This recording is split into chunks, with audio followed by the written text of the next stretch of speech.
Public Yemeni #1.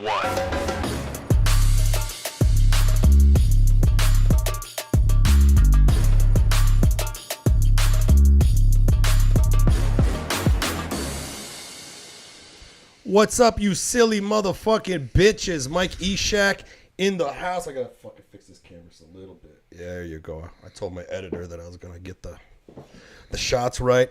I'm over here with my good friend Neil Rubenstein. Yo, I'm over here now. He looks like a beefy, burly motherfucker that will fuck you up, but then when you hear his voice,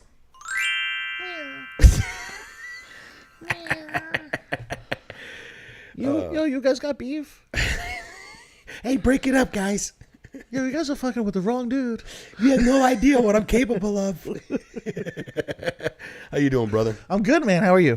I'm good, bro. We were talking about a lot of stuff before we started, man. Yeah, man. We're like a wealth of Misery. Nah, there was some pause. There was some pausey. It's just funny because, like, I think two things is, like, one, we're catching up as bros. I haven't seen you in a couple of months. And yeah, it's been a few. The last time I saw you was at that gig in Michigan. Oh shit! Yeah, so Dexter. Like, was it Dexter, Michigan? Yeah, so that's like almost a full year ago. Was that? We usually see each other more. It was around the summertime, I think. Yeah, so I mean, 6 months, 8 months. 6 months ago, yeah. I feel like we usually run into each other like a pretty steady. Because even if we're not doing something together, it's like I was in Arizona when you were in Arizona. Sure. Michigan when you were in Michigan. Sure. So. Yeah. So there's like the part catching up, and there's also like we're both like natural entertainers. Yeah. So we're like shooting jokes and stuff. You're like, save it for the pod. It's yeah, like, we have too much stuff for the pod now. I don't know. You gotta save it for 3 pods. That's the thing, bro. I always have to do that during the podcast where I gotta be like, I gotta tell people, and I gotta set it up in a way where. It'd be nice if I could set it up where I had a producer that would meet the guest and then whatever, and then we only actually see each other when the fucking shit starts rolling. Because when we first see each other for a long time, that's when like an interesting thing comes off. We were talking about all kinds of stuff. Yeah, but I feel like that. Yeah, I see both ways for sure. Yeah. That would be a cool way to be like, oh, what's up? We'll catch up, and we'll catch up on the microphone. Sure. But there's also like. Something comes up in that where we're like, oh, that's what I want to talk about. I didn't realize, but we should be talking about Bader Meinhof. You know what I mean? Like, yeah, let's talk about that. Who knew that was something that we were? I think that's a good thing. Let's talk about Bader Meinhof, which I didn't even know that's what it was called because it was 2 German scientists that came up with the idea. The reason why we were talking about this was. So you were applying it to just positive thinking. Well, yeah, because like I know, like you do have. A very like a thing that a lot of comics do where we do this modest thing and then we cut ourselves down. Yeah. Right. Or like if things don't go our way, we'll just be like, that's how it goes. You know, like, that's just how my life is. Of course, that's how it is, you know, but that's no, you're right. And then I was trying to tell you about how like, it'd be great. Like if we could learn how to get that chatter out of our freaking head, because then I told you about this thing that I read in the Think and Grow Rich, where he talks about our subconscious mind being able to you get to feed it food, right? You could either feed it negativity or you could feed it positivity. And the idea in the book was he used the example of a criminal. He's like, when somebody who's not a criminal has to do crime, let's say they got desperate, the economy crashes, the Great Depression happens, they got a baby to feed, then one thing leads to another, they end up doing a crime to make money. At first, when they do that crime, they don't like it. Right? Their subconscious mind is like, yo, this is wrong. Don't do this. What the hell is this, right? But because of out of necessity, they have to do it again and again and again. And what he says is that now you're feeding your brain that type of thinking, that your brain is a pattern recognition software, and what it ends up doing from now on is automatically now, because you've been feeding it those, it starts right. So now you as a criminal, before you never saw opportunities for crime, but because you've done it so many times, now your brain's pattern is like, yo, there's an opportunity here, there's an opportunity here. And then I use the other example of when somebody drives one of your friends buys a car that you've never seen before. And then now all of a sudden you see it everywhere on the road. Yeah. And so that's the Bader Meinhof thing or Bader Meinhof.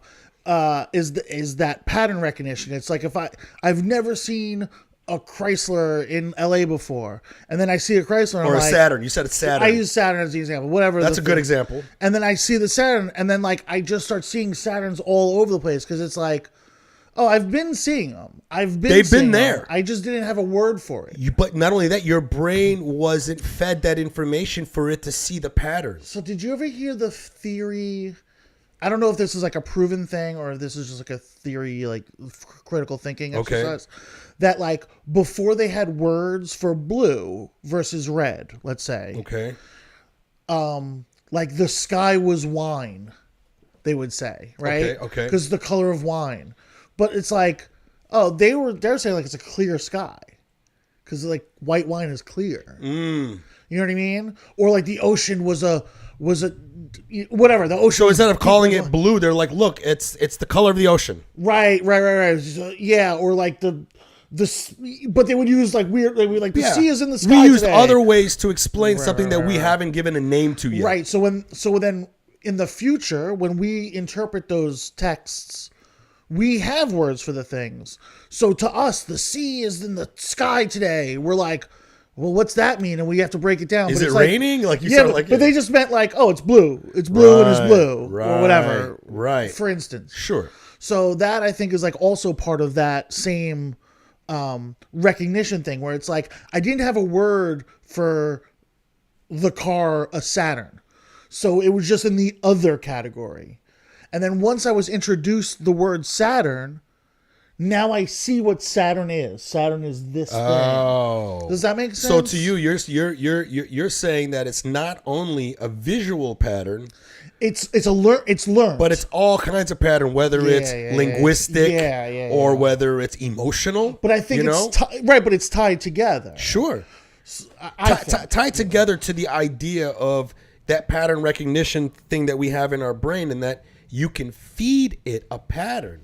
Right. So that's what you're saying with the Think and Be Rich, Think and Grow Rich. In one of the chapters, auto-suggestion. What's it called? Think and Grow Rich by Napoleon Hill. So, and then the auto-suggestion thing was great because he literally says you should write down what you want for your life and be in great detail what it is that you want to achieve. Very manifesting. Right? Yeah. Right? No, but I mean, this is the thing. Not a manifesto. Manifesting. Yeah. The secret. Also a manifesto. The secret is a dumbed down version. Yeah. So Think and Grow Rich came out first in the early 1900s. Oh, really? And it's a very good book because it's kind of like, and The Secret took all the easy parts out of that. Yeah. In this book, it tells you to work really hard. So like one of the things that he suggested was write down in clear detail what it is that you want to achieve and how you want to achieve it and the type of life that you want to live, right? Then he said, every morning when you wake up, read that. So now you're going to recognize those every patterns. Night before going to bed, read that. So, and he goes, keep doing that. And he goes, what you end up doing is now you're feeding these affirmations to your subconscious mind, auto-suggesting it to think in a certain way. And it's not that, because you're saying it, the secret, the universe gives it to you. What he's saying, it's more scientific. He's like, no, you're feeding your brain a specific type of nutrient. And what ends up happening is now on its own, it starts seeing opportunities for you. So for example, if you weren't in this mindset of, I want to be this type of comedian with this type of audience, whatever it is, right? If you didn't feed your brain that, then maybe the person that you would have met at the improv last night who probably would have helped you take to the next step, you probably didn't even notice it. Does that make sense? 100%. Because I believe in that. Because now your brain is not in that. Yeah. In that I believe in that 100%. Like we were out last night. We went to Pocock Brewery. Jeff Frame and John Wynn have a weekly show. Oh, yes. Yeah, I've done that show before, yes. It's a fun show, great show. Yeah. Thanks, Jeff. At a pizza shop, right? Yeah, pizza brewery. Yeah, it's very cool. Me and two comic buddies from here, Justin Herman, who you know. Yes. And this kid, Chris Wakis. I don't know who that is. New guy I just met. Cool. Very cool guy. But Justin's my boy. And we went out to the brewery, and then it was like, hey, let's go by the store. Yeah. Let's just say hi. I know Saul's Chris working. Riggins hit me up and said that he just talked to him. Right. So I met Chris last night for the first time. Great guy. Saul I know works there. Frank Castillo I know works there. Sure. Josh Martin works there. I'm like, let's pop by. Let's see who's there. I know Colin Terrell was in town. Karen Fian's in town. I'm like, let's see who. I should have came by last night. So you should have. It was fun. It was I was really busy doing other shit setting this up. But it was just like one of those things where it was like, we easily could have just like, oh, let's just hit a diner and go home. But we didn't. We were like, no, let's take the hour or two. Let's go do what comics do. Like, if, you know what I mean? Like, if Jamar Neighbors is in town, he's going to stop by. Right. Whether he's on the show or not. Right. If Sebastian Maniscalco's in town, he's going to drop by. Sure. So it's like, all right, well, I want to be as big as those guys, right? Right. So then let me go do what they're fucking doing. Rub shoulders. But patterns. Pattern. I want to do what they're doing. Exactly. They go home and work on their bits. They go home and edit their material. They work hard. I have to do what they're doing. I want to do that. I got to do that. And you see some of these guys, they're already big. They're already working, right? And they're getting booked every time. And then they still do the hang. They'll still show their face. Still show face. I know some comedians that are hustling it and making shit happen for them, and I know they're probably working even harder than I am. But they're not out. And then there's nights where I just go to hang on a night that I'm not doing a show. And I know they just did 2 shows and they're still coming to hang. Yeah. That's just yeah. Well, so then you get out hustled. That makes you want to work harder. They're in that pattern, right? Right. So, whatever you get you have to do the work to be the thing. You have to do the work for the thing. I don't want to get outworked. You also have to feed yourself the right information, bro. So like to me, like that was like for example, if anybody doesn't know, the apocalypse is upon us because it's been raining nonstop in LA. As soon as this guy comes and visits. That's real life. That's real story. So he was like, oh well, that's just my life, and then that's what got me into the idea of like, yo, I understand, I do that too, but I think sometimes it's good for us to like work that out of us. No, I lead a life of mild inconvenience. That's what I say. So this show is called Public Yemeni, and I like to tease out what other people are a public enemy of. Meaning that what is it that you are about or something that you stand for that is either an enemy in your own life or that you, because you think that way, you are now an enemy of the public. And what are you a public enemy of? I mean, just like ease and convenience, I think. Because everyone has their like little hacks and stuff. And it's like, dude, it won't work for me. I promise you, it won't work for me. And it's like with everything, like, you know, everyone's like, and it goes both ways. So it'll go like here, it's like, it never rains in LA. Okay, well, when I get there, it'll be raining. Like, don't worry. And it's like, oh, well, I only booked outdoor shows. Well, no, don't worry. It never rains. There's outdoor shows because we always can do outdoor shows. But now it's like I'm here and it's like, oh, we got to cancel your outdoor shows. And also the Southwest thing. Oh, yeah. So I never flew Southwest. And every time I fly, there's an issue. So then finally, my buddy Mikey was like, no, just fly Southwest. Every time you fly with other airlines, it's an issue. So, and then somebody tells you, come on, it's time for you to finally fly Southwest. And so I finally booked a trip with Southwest. And if anybody knows the news, Southwest is falling apart. Yeah. And it was like, oh, just in time. Like, oh, that's my fault. Come on, man. But the other way, it's the same the other way too, because it is just mild inconvenience. Like, if there's a natural disaster somewhere, like, I lived on Long Island during Hurricane Sandy, which like destroyed Long Island for a week. Oh, wow. Like no one could go in and out, no power, nothing for a week. I was in Vegas for work that week. This was like 2013, right? 12 or 13, yeah. So I was in Vegas. I got to Vegas, flew out there fine. My flight back got canceled because of Sandy. And then I was just stuck in Vegas for like a week. And like stuck in Vegas isn't... Well, it's expensive if you're not staying with someone. Well, I was there because of work. So work paid for most of it. Like, work paid for the hotel and stuff. Okay, yeah. But the point is that, like, I was going to be stuck somewhere. And I could either be home where a natural disaster just hit. Sure. Or I'm stuck in Vegas. Like, oh, God forbid. God forbid. Right. It's an inconvenience, for sure. It's great. But it is a mild inconvenience. Mild inconvenience. Especially if you're coming from a place like New York where the weather's always shitty, bro. Where it's literally destroyed. It's destroyed. Yeah. Right. So that's what I'm talking about. It's like I just lead a life of mild inconvenience. Like, it's like the plane could have crashed. Like, there could have been a real problem. You know what I mean? Instead, it was just like, no, you're going to be late. I'm like so pissed that, like, okay, how long did you get here? Yesterday? I got here Monday, and it was raining Monday. Fuck, you got here Monday already. Yeah, And it was been rain. I think the sun came out yesterday though, for a little while. which was nice. I mean, for like a minute. Yeah, Which is weird because that never happens here. Fuck, man, it makes me so mad. How many more days you got here? just till the rain stops. What's that? Just till the rain stops, Oh, really? and then I'm out. Yeah. Once the rain stops, I gotta go. I'm here till. And when is that? 8 days? I'm here Sunday morning. I leave. All right, man. I look forward to Sunday Monday. morning I go to San Diego. So San Diego will probably be a shitstorm. So you're not staying in San Diego. You're just staying here. I'm staying here, and then I'm just gonna do one show at the Madhouse Did you try reaching out to do any spots at the Comedy Store? in La Jolla. No. The one here? Yeah. No. You didn't try to reach out to see if you can get on potluck or whatever? Well, I wasn't. I didn't know I'd be here Monday. No. I knew I'd be on the West Coast Monday, and I don't like to book the day just in case. Yeah. Especially like at the the store. Like I don't know. You want to talk about mild inconvenience, man? I got a story about my mom. Kind of like the same thing with the flight, bro. And, bro, this is like one of those things where it could have been really bad.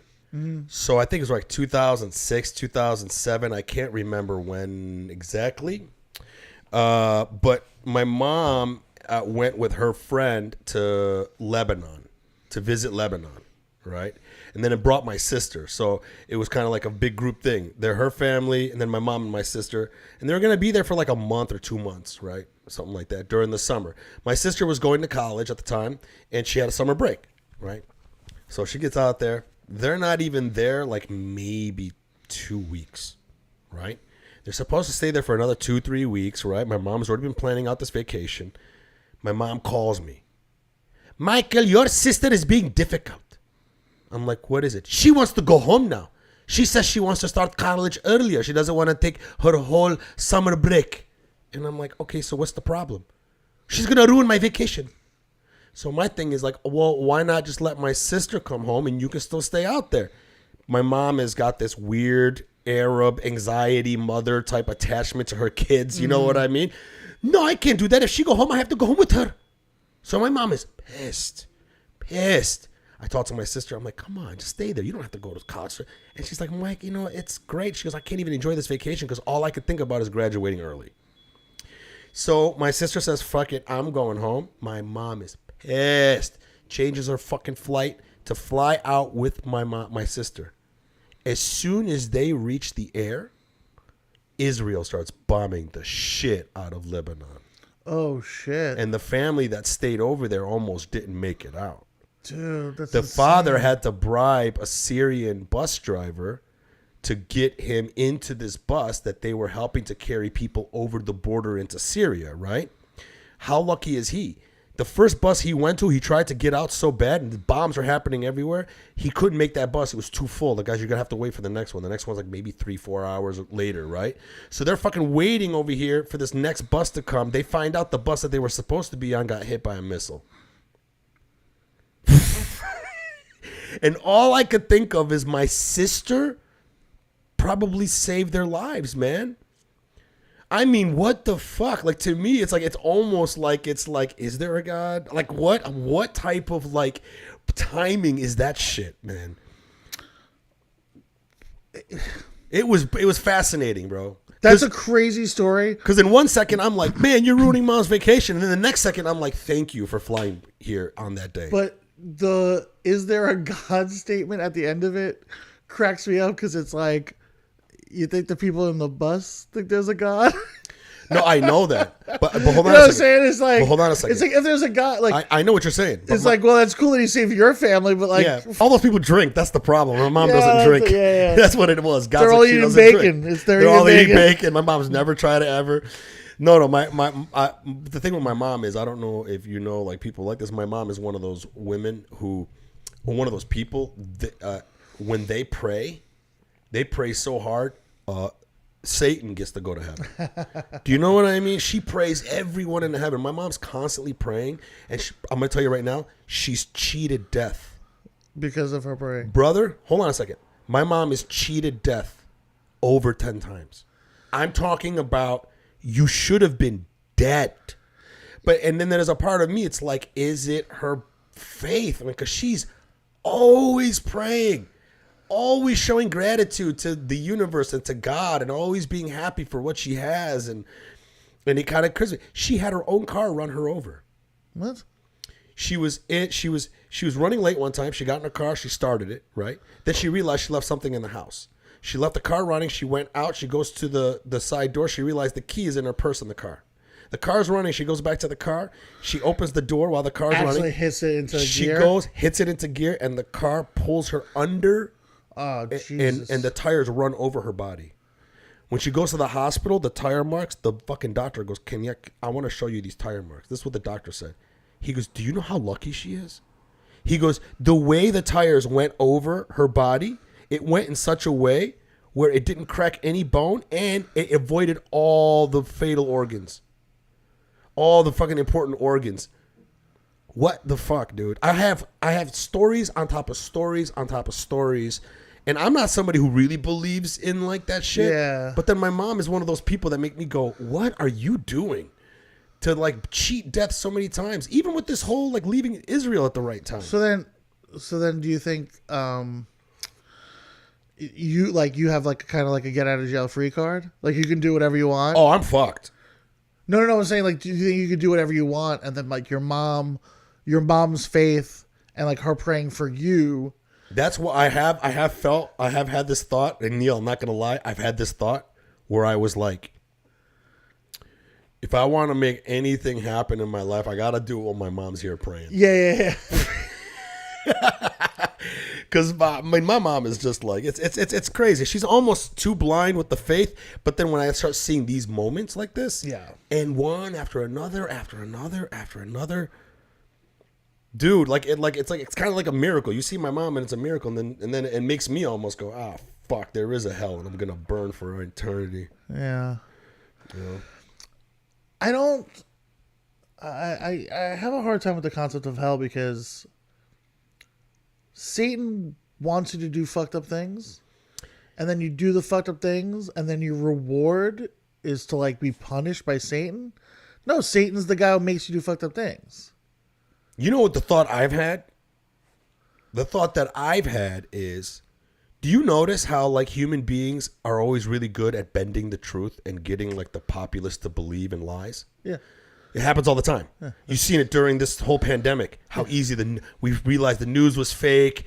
People are fucking practically robots and they're just listening to whatever's fucking given to them, whatever. You know what I think really happened? And this is just a thought. Okay. This is not real. This is just a thought. Okay. Satan is really God and God is really Satan. I think down the road someone has been able to flip the script on us. So like Satan in Catholicism is like, don't touch your dick. I mean, God says like, don't touch your dick, you'll go to hell. Satan's like touch your dick. Don't have to touch your dick. Have a good time, bro. And then come on, hang and out. you're not gonna go to hell. Hang out with us. I made that for you. I want you to enjoy yourself. Nobody's like, come hang out with us down in hell. Yeah, but he's not in hell. You think he's not in hell? I think that there's been a thought to me where I was. Think this is hell.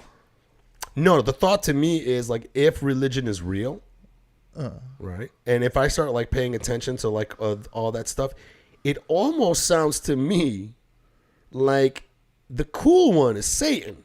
Well, Satan is the cool one. Satan's the one's like, enjoy yourself, have sex, like, have a good time. Why would you? And then like God is the one that's just like, yo, man, I created these genitals. It feels really good to touch it. Don't do it. Yeah, why would you? But I love you. Don't do it. Why would you create a place called Sodom and then get mad when they commit sodomy?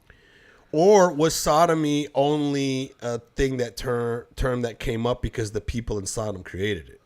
Okay, still fine. But I don't know anything about language. I'm just saying shit.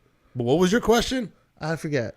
Your question was, why would they call the place Sodom? And then get mad if you did sodomy. Then I'm flipping it. And I'm going, what if sodomy came first? Then they called the place Sodom.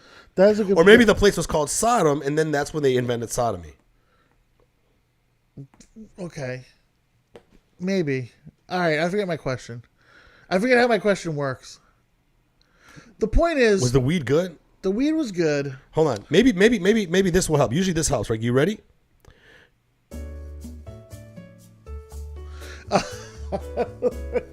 Like an intermission for my brain. Come on, bro. No. This is supposed to help your thoughts, you know? I don't know. I'm not a religion guy. I don't necessarily believe in God. You look like the type of guy that's supposed to be in a synagogue going, hey, No, if anything, I'm gonna kiss your dick. if anything, That's like, what if rabbis you- do. They kiss dicks. They kiss dicks. If anything, if you were like, you had to say a religion, I would say Church of Satan. That would be the religion that you would choose? But it's not belief in Satan. It's just anti-Christianity. It's just like, I don't believe in what you guys are talking about. It's not Satanism. It's like Satan worship. Like, I don't pray to Satan.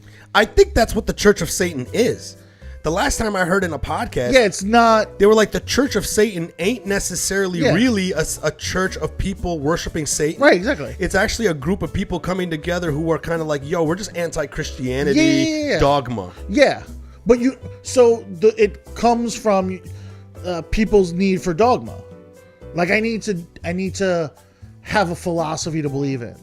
All right, well, the philosophy is that God doesn't exist, and still you should treat people nicely because you want to be treated nicely.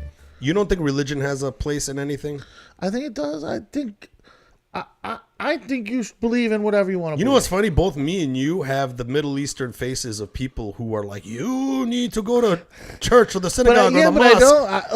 don't Because you look like you should be a rabbi. Yeah, You do. my brother's a rabbi. Well, see. Is he really? Yeah. Are your family really Jewish? No, he But he is. got later in life. Is he a cool rabbi, or is he a fucking god damn it, what are you doing with your life rabbi? I mean, in those two circumstances, he's a cool rabbi. He was a biker. He was an actor. Or he still probably acts and stuff. But he was a badass. Oh wow, okay. Yeah, just like a 20-year older version of me, basically, but like different paths. Do you still consider yourself He Jewish? he went to the Army or Navy or Air Force or something. Who the fuck knows? He did one of the things that you did. ISIS Marines. Yeah, he's in the ISIS Air ISIS Force. Marines, bro. ISIS Air Force. And now he's a rabbi and he's got into trouble and he straightened out and whatever. Here's a thing that I want to share real quick. This is an ISIS rabbi. No. I just hold on. I gotta get. There you go. Whoa. There you are. I have to make sure we can see you. I want to play the video of the guy who's trying to steal that Palestinian's land. You look just like him, bro. I don't know what he's talking about. You know this guy. I don't know. You know the guy from New York who was like, if I don't steal it, who's gonna steal it? Jacob, you know this is not your house. Yes, but if I go, you don't go back. So what's the problem? Why are you yelling at me? Dude, he looks just like you, bro. But It's easy to yell at me, but I didn't do this. You never seen this before? in my house. I could have sworn you posted something about this. No one is allowed to steal it, يا عمي. So it's like this Jewish guy who's from New York, and he just shows up on this Palestinian's home, and they're like, what are you doing? He's like, well, I'm going to take this land. She's like, that's my house. He's like, no. He goes, I have to take it. He's got a New York accent, and he's like, no, this is my land. But is it like a sketch? No, this is real. Because it sounds like it's a joke, like It's an not. Israeli guy No. taking a Palestinian's home. But you know what's going on down there. Yeah. I mean that's real shit. And there's video now of this guy this like happened like months ago when Israel was invading for a minute, and then there was like all this like news coming out of there, and then some like American Jews like this guy from New York who kind of looks just like you almost, and he's over there in this lady's backyard trying to fucking take the land because he's Jewish and the land belongs to him, not her. Yet he's from Staten Island or wherever the fuck and he's in from. Palestine. He's in Yeah, Gaza. bro. You never seen this? No. I could have swore. I'll watch it later. I could have swore you posted something about this. No? I could have swore you made a joke about it. I mean, I make some jokes about Israel and Palestine, but But I could have swore you used that video. no. Oh, anyways. I don't do a lot of the splicing and remixing and. So you don't like. Listen to me. When it comes to God, bro, I don't even know, man. I don't know. I don't know. Listen, I'm not even gonna try like that. I'm not gonna push on anyone. That's the only thing I don't like. That's the only thing. What? I do like. I'm a very do unto others. Yeah. So you don't want me to push Satanism or whatever the fuck on you? Don't push your shit on me. Not only don't push it, don't act like you're better than me. Don't act like you're better than me. Forget that. That is the worst, bro. But also, like, don't like your laws are your laws. Yeah. Like, I don't know, man. Vote on it. Figure it out. I don't know. Yeah, I'm right there with you, man. I have been though, really looking at like religion and trying to tease out the positive parts of it because. There are positive things to religion. 100%. I know a lot of positivity to people who believe, like, you know, like whatever, like your mom believes so strongly, and it's like, dude, if you pull the thread, you're ruining this woman's life. Yeah. So it's just like, let her go. Yeah. Oh, you believe in that? That's great. Do your fucking thing. On the other hand, how dare she tell me I can't have a piece of bacon? Yeah. You know what I mean? Yeah. Like, you don't eat the bacon. I mean, I don't eat bacon either because of my guys, but because of your guys. Well, growing up, I mean, I do eat because you grew up Jewish. I do eat bacon sometimes, but I'm very picky about my bacon. Really? Yeah. Just because like I never got into like it's always kind of like I don't know what happened to me. I grew up not eating bacon, and then I went in the Marines and I ate bacon, and I was just like, yo. I really look forward to waking up. The only real time I will say the only time I like bacon is a BLT. BLTs are great. Yeah. I don't have them often enough because to me it's just not enough meat. You know what I mean? It all depends on how they're made. Sometimes you use a lot of bacon. Yeah, some places suck. But that combination of lettuce, tomato, bacon, and a good bread. Why? Why is it so good? It's so crazy. I think because they all contrast each other. Yeah, because the crispy. You got the crispy with the soft. Bacon, you got the hot with the cold. You got the salt with the slightly sweet from the tomato. You got the slightly sweet all that happens in the bread. Yeah. It's just like it hijacks your brain, man. I love bacon. I love a BLT, but I don't put bacon on a burger. I love bacon on a burger. Bacon comes on a burger, I have them take it off. You know what else is really good? I don't like bacon wrapped anything. You know what else is really good? And one of my jokes where I talk about bacon for the longest time, I would be like, bacon is the best thing you put on anything makes that thing better. I go, put bacon in ice cream, delicious. And then in the joke, I go, put bacon in peanut butter. And I go, I got to try that. Yeah. Right? That kind of gets a laugh because I'm having this, because I never tried it. But people do like it. A couple months ago, I did bacon peanut butter sandwiches. Why did I wait so long, bro? It's perfect.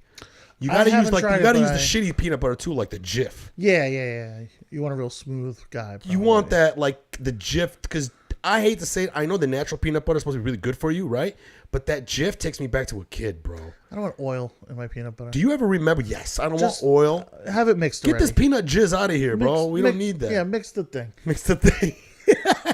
Send it to me finished. Listen, I like that peanut butter too, but bro, the Jif takes me back. When I was a kid, I used to take the peanut butter and I put sugar on it and then put it in bread. Woo. That's the Jif. You want a real sugary. Woo! But the crystals with it on top of it. Woo! Dude, that's crazy. If I did that, my foot would fall off. Well, now I'm talking when we were kids and we can handle it, bro. I think even as a kid, I would just eat a toe and fall off. I'd be like, "Oh shit, mom, my toe!" Told you not to put tang on your peanut butter sandwich, you fat fuck. Wow. So, what's pissed you off recently, bro? Man, I don't like that. You don't like that question? Nah, man, I don't want to think about bad shit. It's so hard, man. It's so hard to fucking. I've been going through so much like shit. Like I can't even. And like, not that I've lost friends, but like I've stopped talking to certain people because it was like all like, how you feeling today? And it's like, no, I get what you're doing. I get that you're just trying to like vibe with me and like tell me it's okay. But like, if I'm not depressed at this moment, you're going to depress me. Hey. And it's like, yo, give me like, I don't get up like this for long often. So it's like, yo, let me like, I don't want to, we'll talk about pissed off later when I'm sad and miserable. Like, I've never seen you angry ever. Well, I mean, you can't keep an emotional temper into your into your like later life, like you fucking heart attacks and fights. I can't. Is that Like, why? Is that why you fucking scaled back? Yeah, like I just had to calm down because it was like, what am I gonna? What am I gonna pop out the car at an intersection and get my ass kicked by some MMA dude in fucking Hollywood? Like I can't be doing that shit anymore. I want to see that though. You know what I mean? Like 10, 15 years ago, like, yeah, I could fucking throw hands, but like now it's like, the last time I punched someone, I was joking about this the other day. Last time I punched someone was like 6 or 7 years ago at this point already. It's been longer for me. And even then, my buddy Pete was like, that's the slowest punch I've ever seen connect. Like that dude could have left and come back and got hit. It's like you were fucking punching underwater. Dude, yeah, dude. And it was, yeah. And he's like, dude, when was the last time? He's like, you know, because I'm out of practice, you know? There was definitely a point in my life where it was like, you know, like, let's go. Oh, yeah. I'm getting up there in age, bro. I know like better. That, you know? Listen, bro, even when I was younger and I had a temper, I was never somebody who started fights. I never started fights. I wish I could say that. I never started fights. I was always looking for somebody to give me a very good reason to fight them. Does that make sense to me? Yeah, that's starting fights. No, I'm not starting. No. Even if they would come after me, I would let them know right away. I'm like, look, man, I don't want to fight you. And then if they still come at me, now I can beat them righteously. I can be, you know what I mean? Like that's the mindset that I had when I was a kid. I watched my friend Rob York, fucking incredible dude. But I watched him say, I don't want to fight you while kneeing a guy in the face. Oh, I did that before. Repeatedly. Like, I don't want to fight you. I don't want to fight you. I did that when I was a bouncer. Yeah. The only guy I had to fight when I was about, I had to knee him in the face, and I had to keep telling him, I don't want to do this, bro. But I wanted him to, he just wasn't chilling out. He was drunk. Listen, man. You kind of want to do it, though. You're right. So, like, you're fucking right. You're 100% right, though. But, I mean, listen, bro, I'm getting up there in age, man, and I can't even. Yeah, I can't. Like, I'm fat. I'm out of shape. But I got nerve damage in my fucking, like, in my neck now. So now my arm's weaker than it used to be. Really? Yeah, I got to get, like, surgery. I mean, you look great. Like, you look like you're in great shape. No, I appreciate it. But, like, actual, like, the pinched nerve is happening in my neck so much that it's reducing the amount of, like, strength that I have in this arm, man, which is like I gotta get looked at. But that's just age, bro. Yeah. And not only that, even aside from age, just be nice. Yeah, you just be nice all the time, man. Right. That's the key to everything. Right. And there's no need to confront people. Yeah. There's no need to fight. I want to be a good time. Huh? I want to be a good time. That's why I do this for a living. I want to be a good time. I want to be a good time too, bro. I don't want to bum anyone out. I don't want to hurt anyone's feelings. I want to have fun. I want to be a party. You know, I mean, you used to have a pretty. Look. Yeah, obviously, everyone has a history. You know what I mean. You don't look like either of us. You don't look like either of us if you didn't do something. You know what I mean? The fuck you talking about? Just because I look the way I do, I've done something, bro. You must have. Yeah, dude. Obviously, you fucking fought in a war. I didn't fight in a war. I was in the Marines during the Clinton administration. Okay. He was not dropping bombs. He was dropping loads. Yeah. He was just fucking walking around the hall like, smell my fingers. Yeah, exactly. That's a president we need again. No, I didn't fight no wars, bro. I don't know, man. I feel like I see dudes who look like me. Yeah. You know, and I'm like, oh yeah, probably. Because I remember I had to find out after, man. Like I've known you for like a couple of years when we were doing the World Series of Comedy, and then it wasn't until like the second or third year that I know you that we got to talk, and then you told me about your life running poker rooms, and you ran a brothel, and I was just like, yo, what the fuck was that like, man? Well, because here's the thing, you look like that guy. I part owned a brothel. I didn't do day to day, but I was one of the owners of it. Yeah, it was you know. Did you do you didn't run the day to day of it? I didn't run the day to day. Oh no. Yeah. I mean, you know, I was there sometimes. Was it legal? No. How is it legal? I don't know. Look at your face. And then you're okay to talk about it? Yeah, why? Why not? Statute of limitations, I guess. I mean, were you gonna go back and manufacture crimes I commit? You don't have any names. Okay. You know what I mean? I don't know. Clarissa. I don't know. What? You know what I mean? Like, yeah, go find out. What was that like? And like, how did you get propositioned for that? How did that work out? It started because of the. This is in New York, right? Yeah. So this is gonna be like we're gonna dig in a little bit. So I apologize if this gets long-winded. That's fine. You want the music? No, it started with the poker room.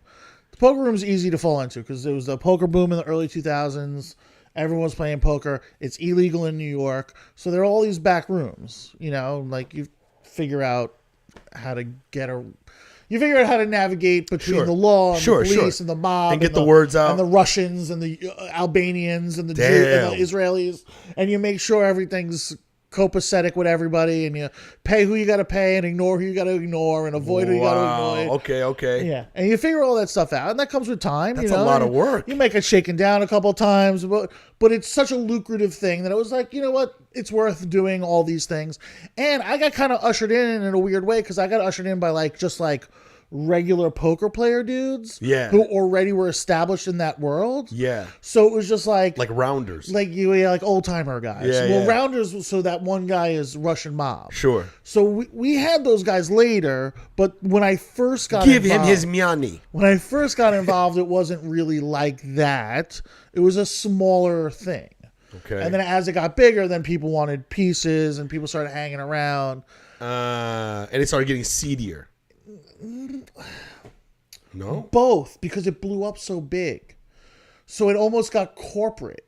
Oh. But with this criminal element. Sure. So it's not one dude making the decisions. It's not independents doing it. Yeah, now it's organizations doing it. Now it's like there's a board meeting. Oh, no. You know what I mean? And it's like, what am I doing? Albanians and Israelis. Yeah, right. My Albanian guy and my Israeli guy and my Russian guy and my Italian guy, they all got to they got to agree that we're allowed to do this here. In this section. Yeah, over here. During this time. Right. Otherwise, you're going to impede on my business. Right. So then you hire a couple of massage girls just to give guys back rubs, the big money guys back rubs, and they'll go out and maybe they'll order food in, and the girls will go get the food. Oh, kind of like a cute concierge service. Yeah, because you want these guys to be. I mean, you want them to feel at home. I'm thinking Molly's Game. They even did that. They even showed the girls. Molly, who? There was that movie.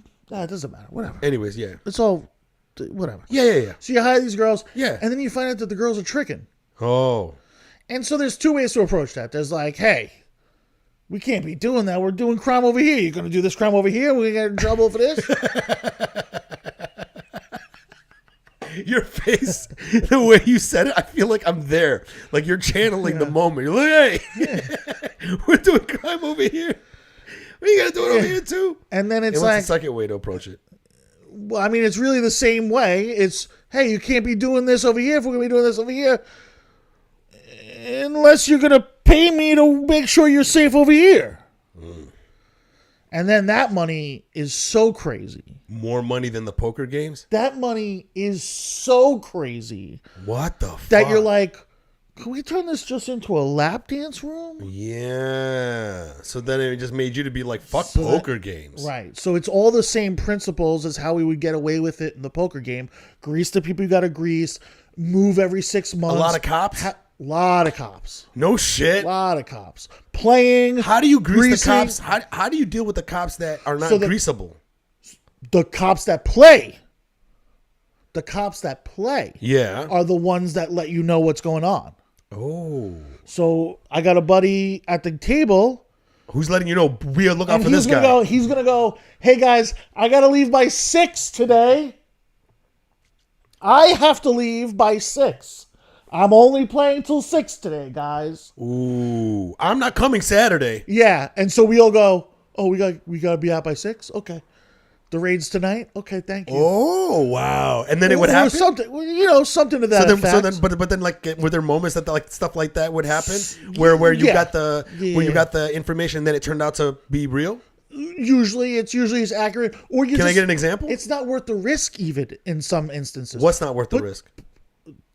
To risk it, to not take his word for it. Oh yeah, exactly. No, you know 100%. What I mean? Yeah. So if he's like, I got to be out by 6, you're like, we're all leaving by 6. Then we're gonna leave by 5. Fuck it. Yeah. I'll hold the door for you. Yeah, everybody gets out now. Yeah.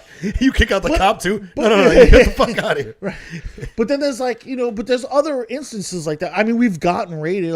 We've been raided. I mean, I probably 5 or 6 times. With the poker game or the brothel? Poker game. So the brothel is a different set. You might want to get closer to the mic because you're kind of getting farther away from it. You can bring it up to you. The brothel is a different set of crimes. Okay. So with the brothel, it was more like whatever. Someone once told us it takes 6 months to build a case. I don't know if that's true. I have no clue. You heard that it takes the cops 6 months to build a case on you. On the type of operation we were running. Okay. So that's the grace period is what they're saying. That's the ticking clock. Yeah. So we would always be paying rent on 2 places. And this is something we learned with the poker room. You could even have 3 places because there's such... The money's so cheap. good. It's so easy. The money's so good and the rent is so cheap for just an office space or like a shitty... How much was it? Like we at the time? need walls in a... How much? In the... Oh, I don't even remember. Maybe like less than $1,000 a month. That's good. And we're making $1,000 a night. Jeez, that's great. So it's like you have 2 rooms. Yeah. Sometimes you get lucky, you get a 3rd room. Yeah. And then... So then you do like a 5-month rotation or something? So you do a 5-month rotation or even just break it up in the middle for kicks. Hey guys, starting next week, we're at the other spot, 224 Belmore Boulevard. And then how long do you have there? And then we're there for a few months. And if it starts feeling gross... So you mean to tell me that they have to rebuild the case if you move to a different location? Listen, I don't know. So this is hearsay? This is hearsay and we just went with it. That's funny. And we've been raided a lot of times. I mean, everywhere I've been raided. So every spot. Right. Okay, so what happens during a raid? But, well, hold on. But the thing about having those backup spots is tomorrow we're at the other place. Yeah, but like who's going to jail? So that's the real, I mean, fine. So I understand, like, yeah, you can, if you go to jail, fuck that.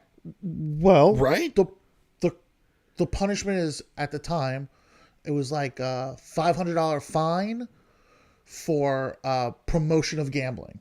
That was the only crime they could really get you with. Unless they had like a racketeering charge or something. Yeah. But we're not racketeers. We're just running a home game. They don't like, I'm not Bonabo crime family or whatever the fuck. So they can only... They don't have a file on Neil Rubenstein. Their file on Neil Rubenstein is very thin. Because of... So then they'll... So it's almost like a waste of time for them to break your shit up. Right. Unless, and this is when they come, I guess I'm not going to use real names, but... Like a big person. We had... A heavy roller. We had a guy... Crime boss. We had a guy in the room that was doing pharmaceuticals. And it was the biggest pharmaceutical ring on Long Island. Was it ecstasy? No, pharmaceuticals. Like real pharmaceuticals. Adderall and Viagra and Percocet and Vicodin. Real, and like a massive thing. And you could Google him, but I don't want to say his name. No. I'm not. We don't have to. It doesn't matter. But him and this other guy, we called Joey Pretzels, right? Okay. Like everyone's got a nickname. Okay. So him and this other guy, Joey Pretzels, they're playing We Don't Know. And the FBI, this is why it was weird, is because it was the FBI. Cops, you like stall them. Everyone puts their money away. Really? You have like little protocols. Yeah. Really? Even cops you don't know. Yeah, you have protocols. Even cops you don't know. Yeah. What? So the protocol is do this thing and then see if they dance. No, protocol is mark down what everyone's got in front of them, so I can make good on that money, and then hide the money. Okay. Does that make sense? Yeah. So I hide all the money in the building. Yeah. All the dealers get out of their chairs and sit at fake stacks at the table. Fake stacks? Fake stacks, because they weren't playing, so they just get at a stack. Okay. So it's like you have 200 in front of you, you slide me 100. You're talking about the chips. Yeah. Okay. I get out of my chair, I sit in the player chair, you slide me $100 in chips. So it looks like I'm just playing. Yeah. So the dealers can't get arrested. Oh. So they go, who are the dealers? And no one fucking talks. Okay. So no dealers. Who's in charge? I'm in charge. Okay. This is my thing. Yeah. Who are the dealers? You're going to have to talk to me in jail about that. And then they take you in, and then all it is a $500 thing. And we have the lawyer. Do they ask you in jail? You say you're going to have to task me in jail? Yeah, and you gotta not say anything. You gotta not say anything. Yeah, sure. You know what I mean? So I've only been arrested for that once. So then basically what you're doing in that situation is be like, look, bro, this is my own personal thing. I don't know why you guys... Why you're... Right, exactly. It's like, we're not making money. We're just having fun. Right. But who's got warrants? Oh. And then this guy's got a warrant. This guy's got a warrant. This guy's got a warrant. This And guy's then got a what? warrant. They pin that And on then you? No, but they arrest everybody who's got warrants. So now it was like worth it. 9 arrests I made see at what the you're blah, blah, saying. blah. I see what you're saying. And they I make us see look what like you're saying. villains. I see what you're saying. Home, a casino in Long Island. Blah, Yeah, blah, yeah, blah. they Ruining lives. Inflated. Yeah. So the FBI came one time and we were Okay. like, this is Legit. We're all like, How did you know it was different? Were they all in suits? well, they were all in FBI jackets. yeah. Because we're looking at the screen and we're like, that doesn't say Nassau. What the fuck? NASA. and this guy, Nassau's the county police. Oh. So we're like, that doesn't say fucking. So the guy. I think he said NASA. Oh yeah, it doesn't say NASA. I'm like, why? Why is NASA here? The guy, the ringleader guy, the mob guy, Yeah. who had the prescription pharmaceuticals. Sure. He's at the table. Yeah. And he goes, sorry, boys, that's for me. Oh. And we're like, he just knew. yeah. And we're like, oh, first of all, why'd you come here? If Like, you why knew are you had fucking heat. here. So he knew he had heat coming. So we let the fucking FBI in. So he knew they were going to come. Yeah. So we let the FBI in. The FBI is literally like, don't worry, guys. We're not here for you. We're here for blah, blah, blah, blah, blah, blah. That's yeah. Yeah. That's how it is in the movies, right? Right. And I guess, yeah. In the movies, the others are like, we don't give a shit about. They didn't care about anybody. They were very polite. Brothel, big deal. We're here for this guy. Very polite. Well, this is at the card room. I was just overinflating. Okay, it, yeah. you know? They were like, So he stands sex up. slaves? No big deal. He stands up. He goes against the wall. They cuff him. They're like, "You're under arrest for blah blah blah, racketeering, drug smuggling," and we're like, like I always knew he was like something, but I you didn't didn't know it was all yeah. that shit. And then they were like, "Who's Joseph? Whatever, D'Agostino?" And we're like, and you know, first of all, we wouldn't say anyway, but we didn't. No one knew, and we're like, Joseph D'Agostino, and then Joey Pretzels is like, that's me. And we're like, oh, Joey Pretzels. That's his name, D'Agostino. Yeah. And then whatever. And then we like Googled him, and he's like he's a capo a capo at the fucking like these are real deal guys. He was like, a what? A what? A capo they call What's him? a capo? Like a murderer for the mob. No. Yeah, he was like an enforcer. So you just had wise guys coming in and out of that. Well, we had all the guys. I'll tell you a quick. Well, that's fascinating, bro. but it was like I grew up like kind of in a You would make how much a night? personally. Yeah, well, I mean, how much did the room make a night, The and then room how would much make- would you take home? The room could make up from like 1,000 to 3,000 a night, probably. And how long is that night? I mean, that's a whole. I mean, you could start at 6, do like a tournament, and then go late with a cash game. So like 6 till 2, 6 till 4, 6 till 4. sometimes 6 till 6. Ooh. You know, people are like getting like, all right, we're gonna go now. It's breakfast. You know, like go to the diner for breakfast at 5 in the morning. So or anywhere something. from $1,000 to $3,000. Yeah. Early 2000s. Early 2000s. That's probably like $5-6 now. You know, Yeah, it's probably double at least. Yeah. almost.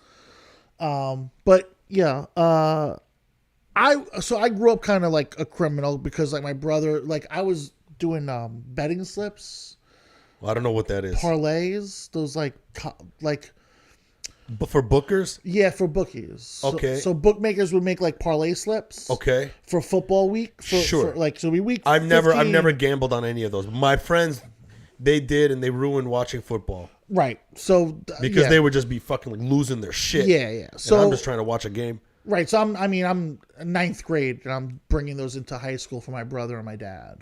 So like I never had a chance. Like my dad's philosophies were like it's not illegal if you don't get caught. So your dad's kind of a criminal. My dad was a lowbrow criminal. No shit. 100%. Very bad criminal. Like he would teach me how to like bad is in terms of like he's bad at it or just a bad person. no like it was like low level like What's low level? like changing the fucking price tags on a thing at Very low level. yeah like just like scammy bullshit. Like what are you doing? Like I know what you mean. Like if we're breaking the law, let's fucking sell drugs. Yeah, like, if you're gonna break the law, break the law. Yeah, he's like yeah. he's like putting his toe in the pond. Yeah, like they would fake social security numbers so they could do this scam at work. Bring this closer to you. Just lift it up. Like if you lift it up, it'll get closer to you. There you go. Perfect. They would like run this like scam where they would like get fake social security numbers and then like put them on the shape sheet at work, and so like they would technically get hired to work at the. They were at the. I don't want to say where they were. Okay. Some job. They worked at like let's say a loading dock where you shape, where like where you shape, where like you like, so everyone goes in and signs up. Yeah. And then by seniority, you get called to work. Yeah. If people don't show up. Yeah. So we have 9 guys. It's guys. kind of like a waiting list. Yeah, but like standby. Yeah, they do that at like the docks and truck drivers. And they'd be like, "Oh, so's not here. Joe Capisco. Yeah, Joe's not here. Yeah, Joe Piscopo, number 1 on the list, and Joe's not here. Okay, number 2 on the list is Mike Eshaq. I'm here. Right here. All right, you're on the 117 route with Chino. Okay. And you're like, okay, cool. But he doesn't work there. But Chino doesn't like anyone coming with him. Okay. So you say, well, Mike Eshaq, I'm here. And they go, okay, Mike Eshaq, you're with Chino. And then you give Chino $50 and you go home. Okay, and why is that? Because now Chino can go do his route without anyone bothering him. Yeah. And he made an extra $50. Okay. And you made $50 to just go the fuck home. Wait a minute. So you're getting paid $100 a night, let's say. Oh, so they pay you ahead of time? No. You have to wait for your check. Sure. But they pay you because they think you're on the truck with Chino. But then instead, you just give him half of what you're getting paid. And you go home. So he gets an extra 50 to do the job. Right. And then you just make 50 by not doing anything. Right. Oh. So that's a regular move there. Oh. But then my dad is an even bigger scumbag. So my dad cuts out the Mike Eshaq. Okay. He gets a fake social security number. Okay. He writes it on the thing every week. Okay. A fake one. Okay. And he makes up a name, Mike Eshaq. Okay. Mike Eshaq. Every week, Mike Eshaq shows up. Mike Eshaq keeps going up in seniority because he shows up every fucking week and signs up every week. Okay. And then one day they go, number 7, Mike Eshaq. And my dad goes, here. Okay. And pays himself the $50. Okay. And gets the fucking $50 check to Mike Eshaq.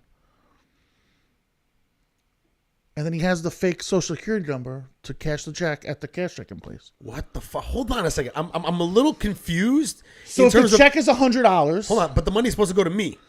No, a fake guy. So he makes a fake guy. A fake guy. Okay.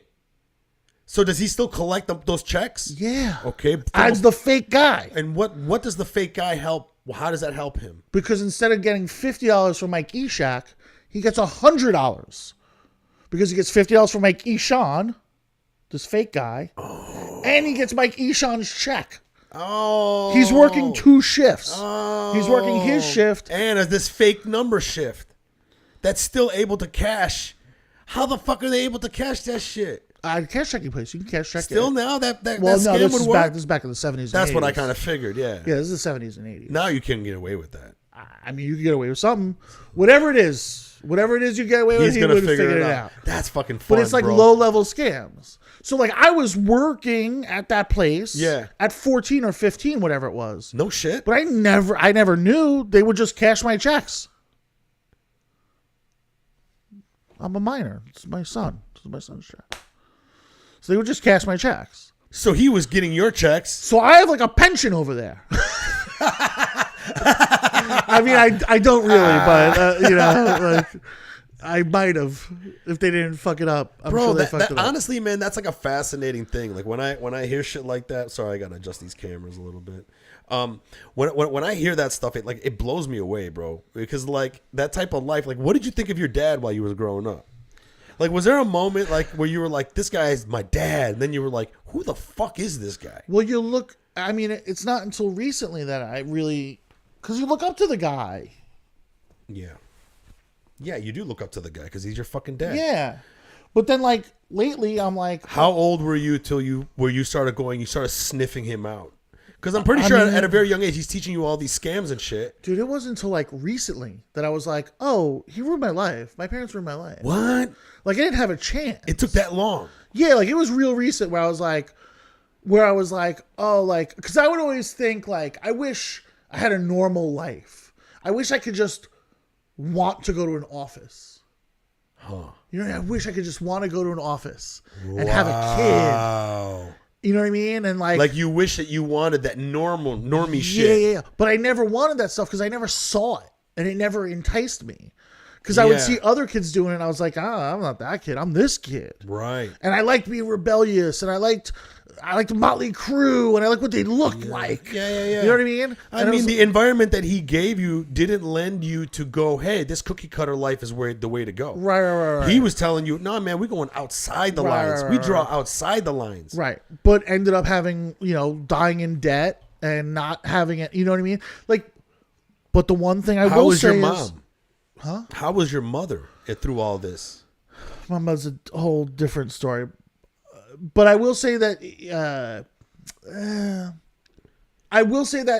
they had fun, as much fun as they could. Who's they? My parents. Sure. Like, they lived their life. They made bad choices at every step of the way, but they were enjoying it. Not that they were enjoying it. They didn't have a want for anything. There just was no future. Yeah, it was the moment only for them. Yeah, and that's really how that's how I've lived. And that's why you're funny. But that's also why I'm, gonna end up in the Tennessee River. Hi, Sky. You're not gonna end up in the Tennessee River, motherfucker. We were just talking about pattern recognition. Yeah. You piece of shit. There's a really nice pattern.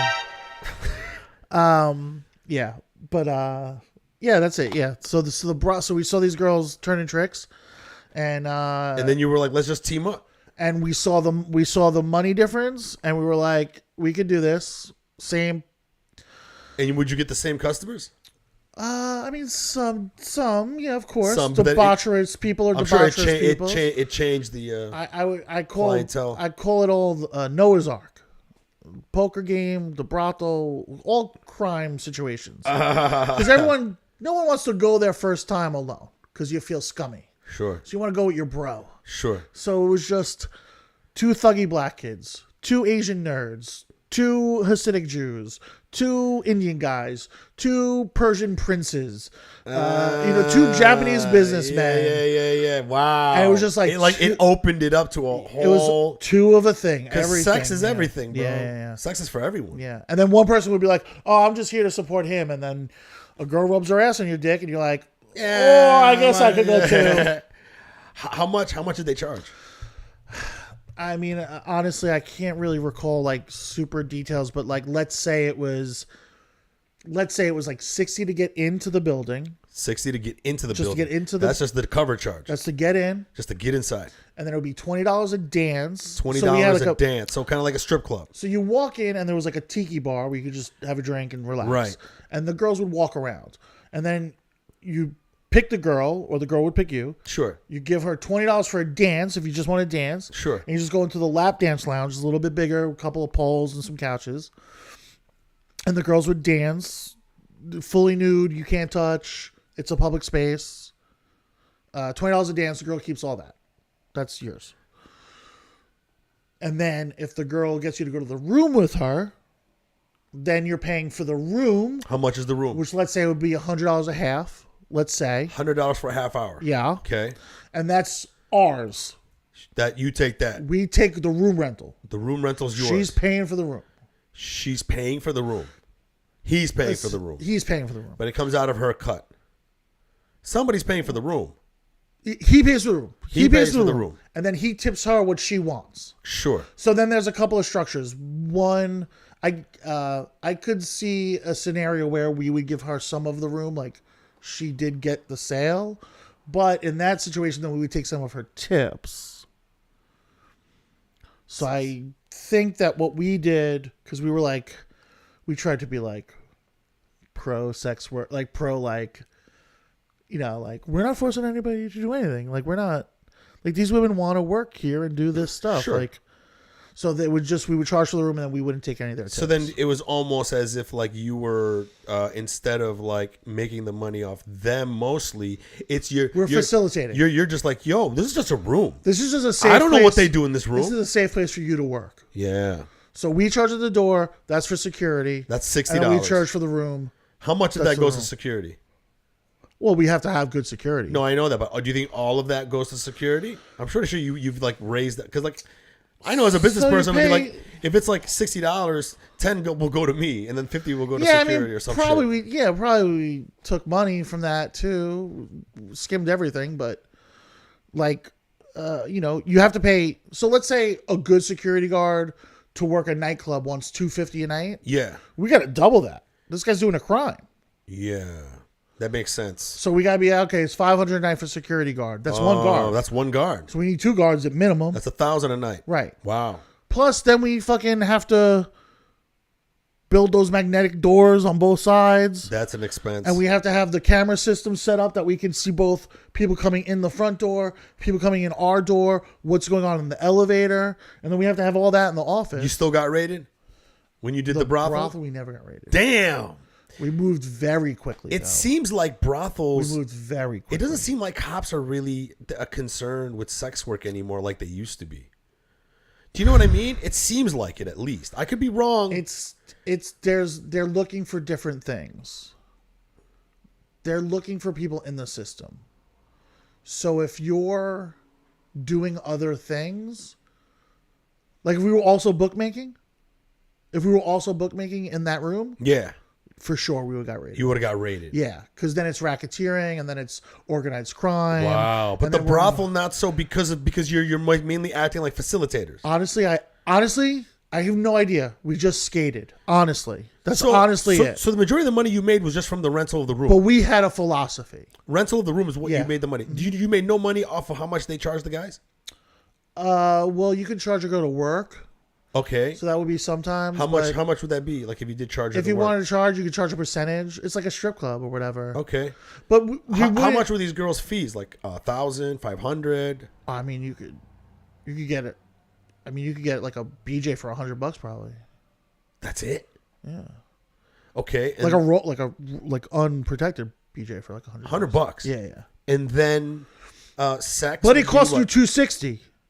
You know what I'm saying?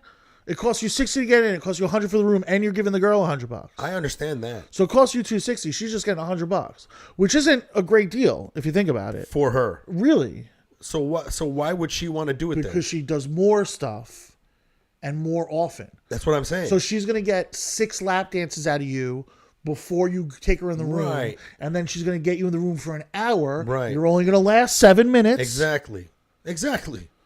And you're paying her $500 to nut in her on her tits Yeah, and then she's gonna be able to clean up and then go back to work again within the hour. within the hour. Yeah, yeah. Otherwise, if she was outside, she would have to source her own clientele again, Right. wait for a call or whatever. So we would do that too. We would facilitate, like if a girl wanted to operate out of a motel on Long Island, Yeah.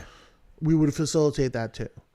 So we would have security guys or drivers, or sometimes I would do it, where you just rent the room for the girl, put the ad in Backpage for the girl. I mean, we're going back to when Backpage was around. Yeah, I Put remember the that. ad in Backpage for the girl. Answer the phone If for anybody her. doesn't remember, Backpage was like a Craigslist for sex work. They tried to disguise it as you could get other stuff there too, but the majority of the time people went there for the sex work. you know? Yeah. So then you would also facilitate out calls. Yeah, it's in calls Oh, so the guys would have to come to your place. to our hotel. Ah. But I would sit in my car across the street from the girl to Yeah. make sure that, and she'd have little like signals for on the Oh, blinds. wow. What were the signals? Well, she would just switch the blinds. What does that mean? We're done.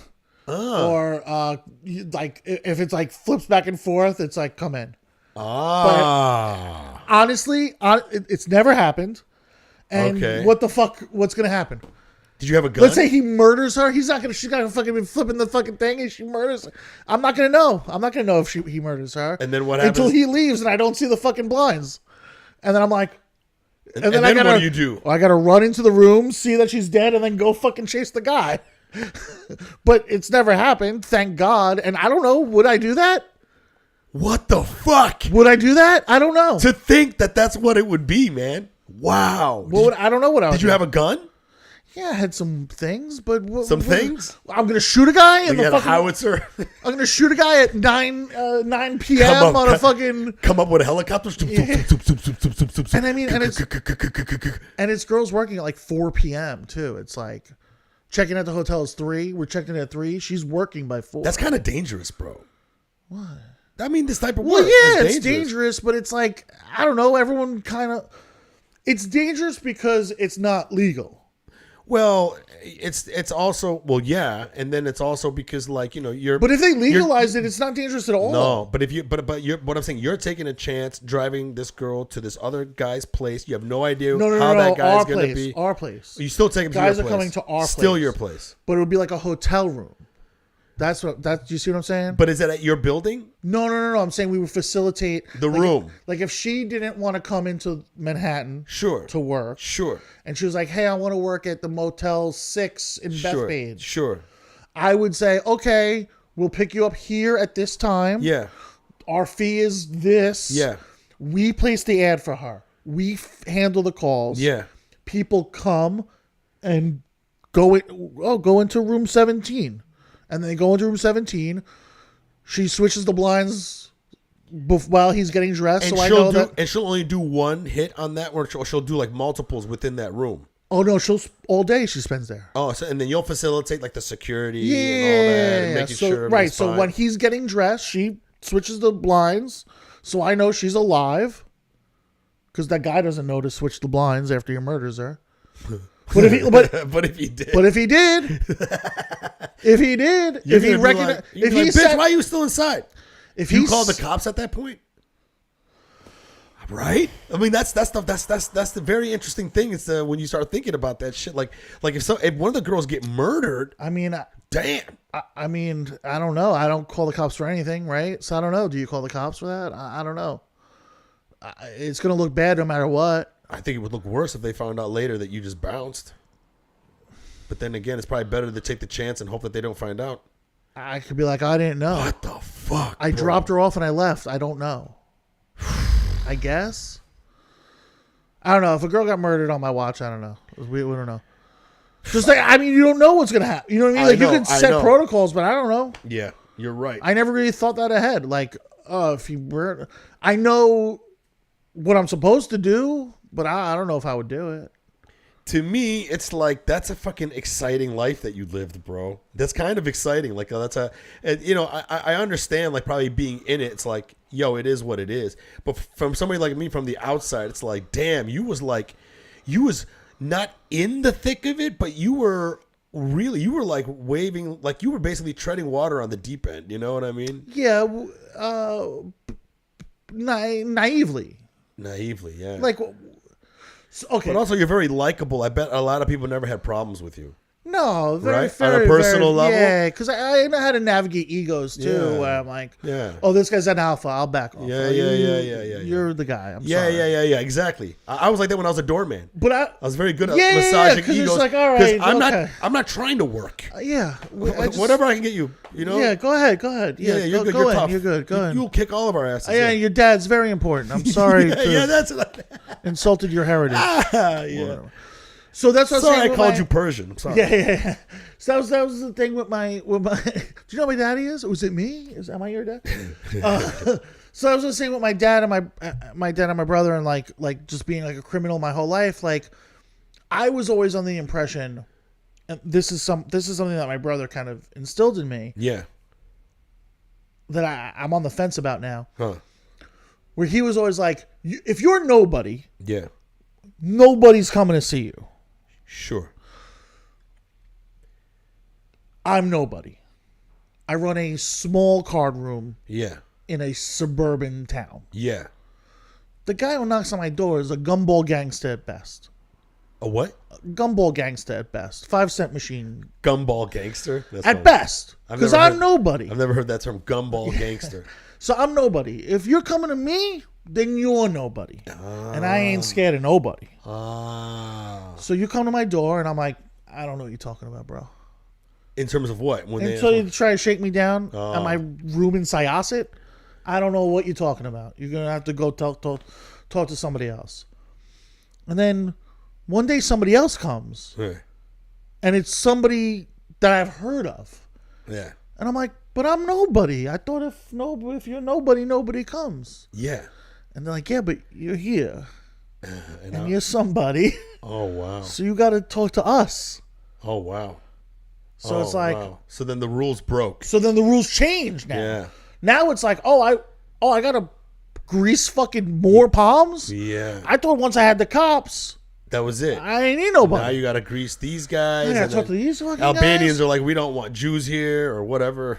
Well, Albanians is a separate. Or whatever. I'm just saying, like, you know, Albanians. the Japanese are like, no Koreans here, you know. Yeah, the Albanians are their own.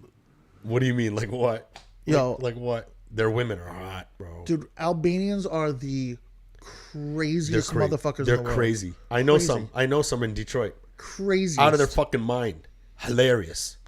I Really saw- funny people. I saw a guy put a gun to an Albanian's head. What? Through? What? No, put a gun here. Oh, two. Put a gun to his head. Yeah. And the Albanian went, "You think I'm scared of a gun? I grew up in a war." And everyone in the room did like the Homer into the bush, like, And he said it with the accent too. yo, the accent and just calm. Yeah. It's like, you think I'm? He's like, "I'm sorry. I know death. Yeah. Do you think this scares me?" Dying scares me. Hilarious. And we were all just like, "Oh, that's Wow. the toughest thing." Yo, when he said, "I grew up in a war," I was like, "That's." I'll never hear something tougher.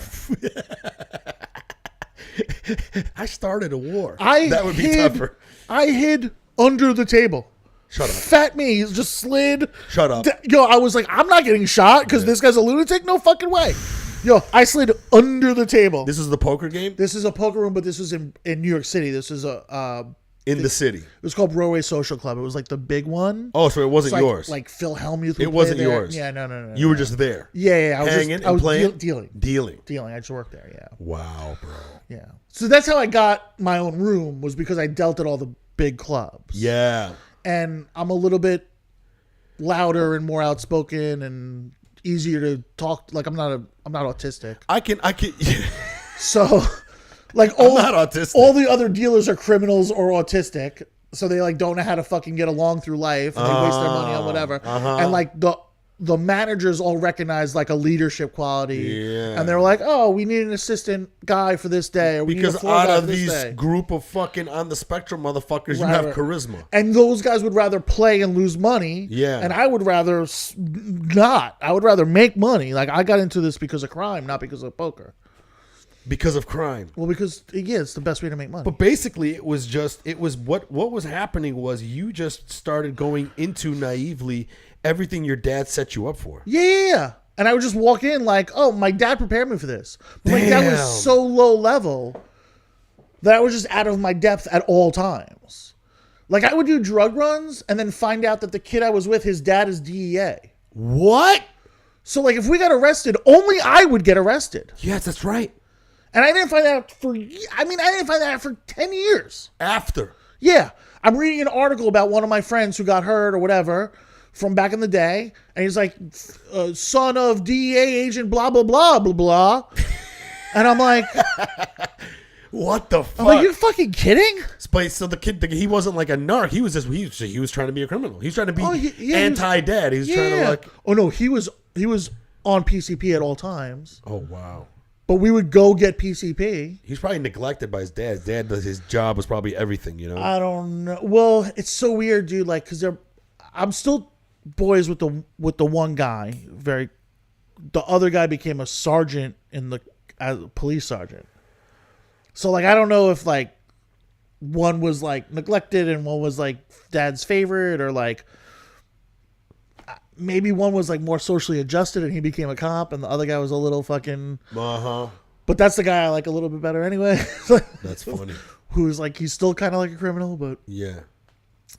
I don't know. Just like things like that where it's like I was out of my depth at all times and I had no idea until way later. And you just had to figure it out as you went. But I never had. No, I didn't have to figure it out because I was like, again, like it was just like mild inconvenience. This is like really fascinates me, bro. This has like been a long time since I had like an interview where I'm just like, I can't stop. There's like so much more that I want to know. Like we would get raided and I wouldn't get arrested. Because Luck. But my work would fucking be gone for 6 weeks. You know what I mean? I think you're peeking a little. I got it. No, it's okay. I'll just bring it down. Go ahead. No, just like I would get Yeah. Like I would lose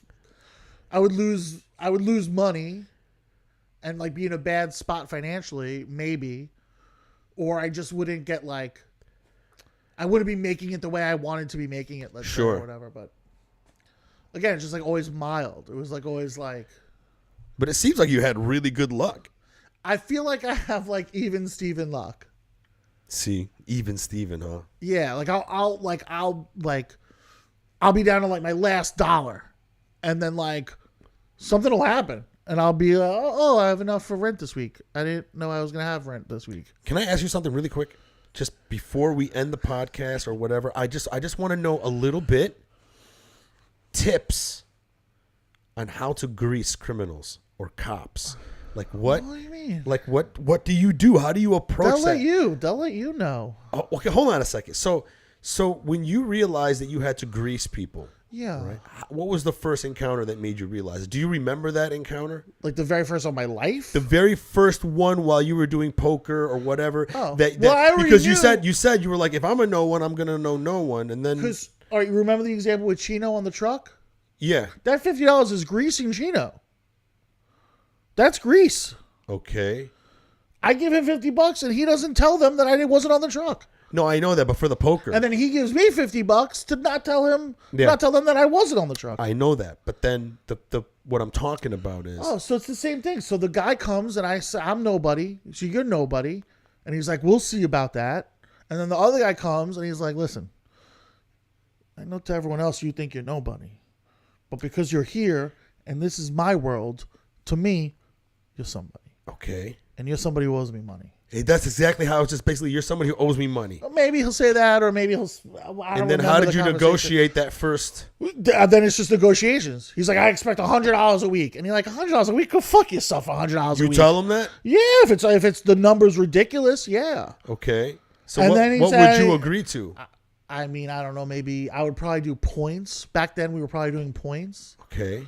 So I'd Meaning have- that they so would at get the- a certain percentage of what you guys bring Right. in. So at the end of the week, I got to fucking show the board my fucking spreadsheet. Oh my God, you got to keep spreadsheets? Well, not really. It's a note card, but it's showing the Man, board of directors. That's what I was just saying. evidence. I hate that shit. But that's what. Well, it's on note cards with not like real. there's it's no- coded. It's coded. Yeah, yeah. But the cops could decode that. Probably. Yeah. Yeah, probably. But all that They stuff gets fucking torn decode off or- hieroglyphics in Yeah. fucking Egypt. You think they can't figure But all that out? stuff gets ripped up or whatever. Like you Okay. know, we don't keep that records. okay. But that's what I'm saying. Like it becomes corporate. It's like Wow. now, like it used to be just like me and this fucking dickhead and the silent partner. We just chop up the money at the end And of the night. how long did that go for until the corporation came Yeah, in? it came. It was like 2 or 3 months. It was That was great. it. Yeah, it was great. It was awesome. And then then we have a second table. Then we have a third table. Now we have a fourth partner. Yeah. You know, and it's like, oh, this fucking guys. It's like you did nothing. You did nothing. You don't even show up to play. So let me ask you just really quick from a business standpoint, what was your percentage of your takings that would go to paying these VIGs, so to speak? These, Oh, I don't remember. if you were to guess, what percentage? Like for me with my real estate, Maybe like 10, 15, like an agent fee. you mean that? So that is split up amongst That would be- all yeah, the yeah, fucking yeah. guys would be 10 to 15%. Yeah, Collectively? that's like what's the acceptable loss wager or whatever. Like kind of like when I have a manager for my rental properties, it's 10%, yeah, or like if you have an agent for your bookings, 10%. 10%, 15%. So you're saying that sometimes a great manager's 20%. But I'm talking about the 20%. people that you have to pay off, the grease, Yeah, the yeah, grease money. Right. So I'll use The grease money would be roughly 10 to 15% of your takings. Because once it becomes more than a partner share, we're closing up, and they know that. They're not stupid. They're not dumb. Yeah. They know if they press too hard, the room closes. Yeah. Which is why, like, we see in the movies, where it's like, it's like, no, you wouldn't do that. You wouldn't break the dude's knee. Yeah. Because then he can't fucking work. Yeah. Then you're not getting anything. Yeah. You want to send a message, you cut off his friend's toe. Ooh. That's how you send a Damn. message. You talk to somebody else. Fuck being friends with that guy. Jesus. If that happened, But that's what everyone's like not being his friend anymore. But that's what happens to everywhere. Let's say let's say you owe the IRS money. Yeah. And they garnish your wages. Yeah. If you're working like for Carnival Cruise Line. Yeah. They don't want to deal with that. Why? See, I don't want to deal with garnished wages and you're arguing with this guy. I just want to fucking hire someone who can do the job and I can pay him. Yeah. So that's how it affects you negatively. Like when someone wants too much grease or someone wants to like prove a point. It's like, no, you complicate the person's life. No one wants to fuck with that person anymore. Yeah. Then that person's no use to you. You just kill the guy. You know what I mean? Or like, or stop your relationship or whatever. Like, you're putting him out of business. If that's what you want to do, put him out of business. See, most movies need Put 'em to out of have business. those realistic, because They don't have it. I was watching Tulsa King and I was like, that's not real. That's not real. You can't do that. then you know I mean? what? Yeah, a lot of these shows do get lazy where they keep following the same old Hollywood trope, right? Yeah. Like this is like a small example, but like the Hollywood trope of like you talking to someone on the phone, and then as soon as they hang up, the dial tone's there right away. Yeah. It's like that doesn't work. Or no one says goodbye in Hollywood. No one says like, all right, I'll talk to you later. No one says that. It's always just like end the conversation, click. Really? I don't know, isn't it? Maybe. My favorite was Maybe not anymore. Al Pacino in Heat, because he didn't say goodbye. He was like talking on the phone. He's like, I need you to fucking do this, do that, and then that. And then hang up. But it was a good character trait because he was a cop. You know what I mean? It was like, he don't got time for formalities. Man, this whole greasing shit is crazy. And then like the brothel though, man. How hard was it to deal with all these hot chicks just turning tricks all around you? Well, first of all, again, Noah's Ark. So there's 2 fat ladies, 2 old ladies, 2 white ladies, 2 Asian ladies, 2 black ladies, 2 ratchet whores, 2 meth chicks, 2 hot girls, 2 goth chicks, 2 hot blondes with fake titties, 2 tattooed girls. So it's everything. 2 of everything. That's hilarious. Noah's Ark. It's just 2 of everything. Even the everything. clientele come in 2s. Everything. 2 of everything. That's fucking hilarious, bro. Noah's Ark. I fucking love that. Yeah. The 2 of everything. 2 big fat black girls, 2 skinny girls, yep. black girls with no butts. Yep. And you'll find out day one, everyone has different tastes. Who's everyone? Everyone has different tastes. I know that. Everyone has different. I know that. So Oh, yeah, you probably see it even like more so where you're just like, really? That's what you're gonna pay for? yo, that, but to the point where it's like, you wouldn't date her, but that's what you really like. Like, you wouldn't want to be seen in public with that fat old lady. But I know that your search history is fat old ladies. Wow. Because so there's 2 tiers. It's 2 tiers. Because they come in and they'd be like, and they would beeline. And it's like, why are you beelining for B. Arthur? Like, what the fuck are you, like, why are you picking her? Thank you for being a friend. Do. Break her fucking hip. Yeah. I was wondering why there isn't a Beverly Hills parody, Elderly Gilfs. That's fucking hilarious, bro. Oh my god. Elderly Gilfs. So, what did you learn about women? What do you mean? What has running a brothel taught you about women, Neil Rubenstein? They're men too. They're just like men. Oh yeah? Yeah, we're all the same people. We're all the same. Explain. I don't know. They have dicks? They have some. We're not playing that game. I'm saying. Fuck you. We're not playing that game. All right. You're right. It's not up to me. You're right. It's not up to me. Okay. Your mom's religious. Help me understand women, bro. I wish. You ran a brothel. Yes, that doesn't help anything. Did you run the brothels on Sunday. When were we open? I think we were open just like Thursday, Friday, Saturday. Oh, only the weekends. Yeah, I think we might have done like an Kind of like a comedy club, like yeah. Thursday, We might Friday, have done Saturday. we might have done like an early week. Did a thing where it was matinee like- on Sunday. We might have done like an early week thing where it's like a finance district special or something, where it's like, like bring your finance bro and we'll give you whatever, like Half off the door. or the drinks will be free. The first drink is free. I mean, we might have done free drinks to begin with. Damn, you were serving alcohol too? That's kind of dangerous. No liquor license. Bro, I'm just saying. I'm just saying. Because you already talking about like when you went away from the poker, that's when all of a sudden it showed you this other safer thing that you won't get like, Well, it's just another rated. thing. I would think that the fucking liquor license thing would really bring the heat. We're not a bar. It's like you come in and you want to have a drink, Okay. And it's just like some cute girl that isn't a prostitute serving drinks. Oh man, I can't fuck with prostitutes, bro. I can't. Well, it's not that it's not that I've not tried, right? It's just like I think the few times that I've tried it always sucked because I had to realize I'm like, dude, I'm not wired that way. When I have to pay for the sex, I can't even fucking have. Sometimes I can't even enjoy it. It feels so transactional. Like I'm wired in a way where it's like the hunt is what turns me on. Like if I pick up a girl and she really wants to be with me because of just me, then I'm into it, bro. No, I think I that's mean, healthy, obviously. Yeah, obviously I like that. I prefer that, but I mean sometimes I can't even like even enjoy it, bro. I just think it's a different thing. It is a definitely different thing. It's a different Like some tier. want iced coffee, some want coffee. Yeah, I think it's more different than that. It is a different thing, right? It is a different thing. Sometimes I want free coffee. Yeah. That wants me too. Yeah. And sometimes I want to pay Conscious for coffee. Sometimes I want to pay for iced coffee. Yeah. Just so when I'm done, I can just throw out the cup. Yeah. Oh, that's a good analogy, bro. That's fucking awesome. I love that.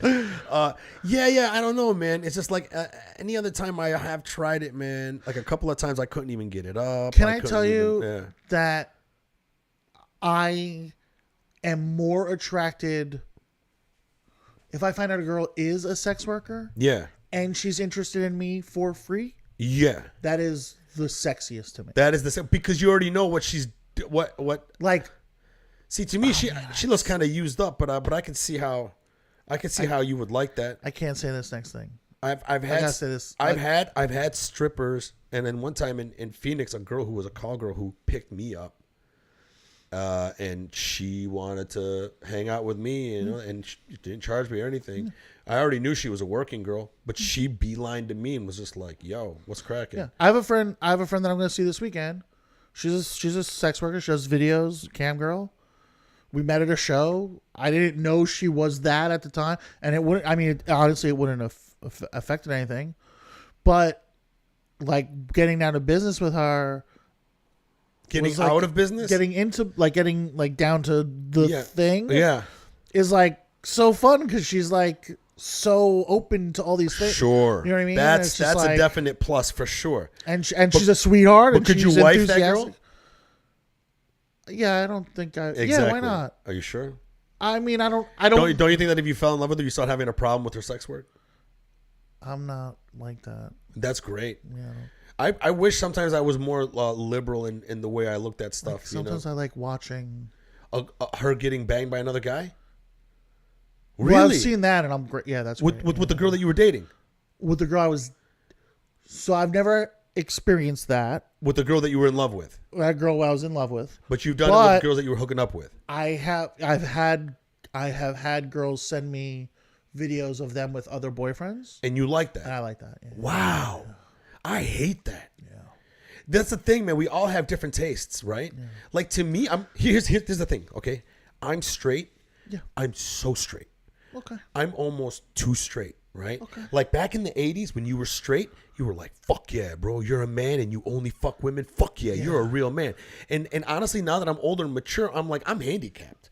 Bro, you know how much easier it would be if I was also into dudes? Because dating women is hard, bro. And it's fucking like, there's a lot of headaches that go with it. Like how great, I wish I was pansexual. I wish I was attracted to trans people. I wish I was attracted to all kinds of shit. I'm very open sexually, but like there's certain things where I'm like, dude, I can't have a naked dude in the room with me while I'm fucking another girl or watching another guy fuck a girl or fuck a girl that was like I'm dating or whatever. I couldn't even do that. Yeah, I got no problem with that. No problem. So like in any of the things. Yeah. I love androgyny. I love a trans woman. Oh, really? I love it. Have you ever hooked up with a trans woman? No. They don't like me. Oh, no. Dude, especially this one woman. Oh, my God. But whatever. Off the topic. So you're into that? I love it. That's great. Oh, I love it. I wish I was into it, to be honest. But, yeah, I love it. Because to me, like if you're attracted to all more things, there's more options, man. Yeah. Just more options. And in both I'm ways, are stuck too, like to just women. Like if someone wants to watch me do it, Yeah. like, all right, that's cool if that's your thing. Oh wow. All right. And The only way I can have, this is how straight I am. The only type of group sex I have is more than one girl. That's it. So if I'm hooking up with a girl and there's another girl in the room, great. like, If I'm hooking up with a girl and there's another dude in the room, oh, get the fuck out of here, bro. I don't find you sexually attractive. But I'm sexy, bro. But I know you're a handsome dude. You're in great shape. Yeah. If there was a hot girl getting fucked by you, yeah, I'd sit right here and Even being friends, yeah, I got no problem with that. you'd be like, I'd root you on. that's be even. Yeah, Eshaq, get in there. Yeah, that's when my dick stops working. Right No, there. no, that's great. You're Why not? fucking fat. I mean, I don't need gopher, to. rabbi face. I don't need to participate. Sure, I'd love to be on the other end of the girl. Why not? I don't find you attractive. Yeah. Or that's not the. I don't find you sexually stimulating. Sure. But I know, like, you're good physique. Like, Yeah. I would watch this guy fuck a girl on a video, even if I didn't know you. Wow. That's Right? weird to me. But what's the porn you watch? I know, but here, so You watch dudes in porn? Yeah, I know, but people that you know is kind of weird. No, it's like That's go weird. team. Because I have like videos of girls that like, you know, like I've dated girls that were like, hey, let's film this. So I have video, right, of those escapades, right, and some of them are fucking great. But the thing is that like I got friends of mine going, show me, and I'm just like, I have a hard time. Not only that. None of these girls want me to show them anyway. Right. Right. That's so to me. Right, that's disrespectful to the women. To me, already They didn't give consent To for you me, to show. but already they let me, and that's private. Yeah, they I'm didn't- never gonna show that to Yes. anybody. 100%. But then on top of it, it's even more safe for them to know because I don't want anyone watching me fuck. I think it's weird, bro.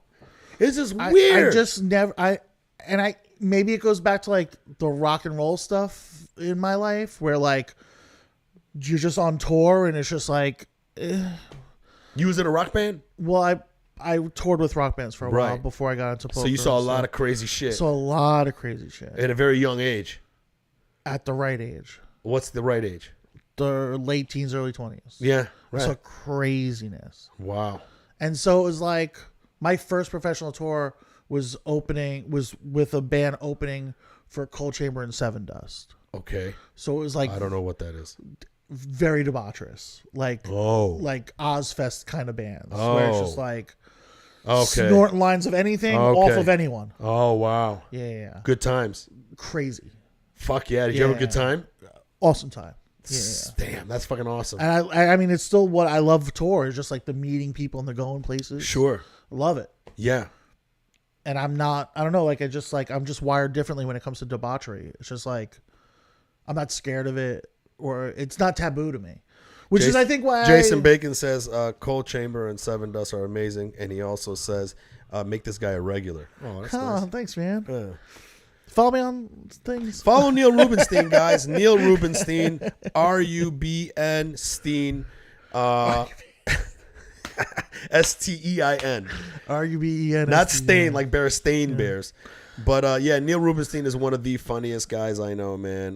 Thanks, man. Yeah, dude. Like we competed against each other at the World Series of Comedy. That's when I met you first, and we both had moments. We jockeyed back and forth. We would both have moments where it was like he would come off the stage, and I would have to go after him, and he would come on, and he would crush so hard where I would just be like, "Fuck, bro," and then I would lose, and then we would have the opposite, where you would have to go after me, and then or whatever the case may be. Yeah, like so, and it was weird too because like it would be some days like you would go first, and then I would do better because I'm riding your wave, or you would go first, and then I would do worse because your energy was too high. Yeah, and because and your then energy's vice versa, low, right. yeah, and then vice versa. Like I would fucking just have one of those shows, and you couldn't follow it, or I'd have one of those shows and you just rode that wave. The one thing that competitions really taught me was seeing all these comedians play all the time, often, and then you start to see when we kill and when we don't kill,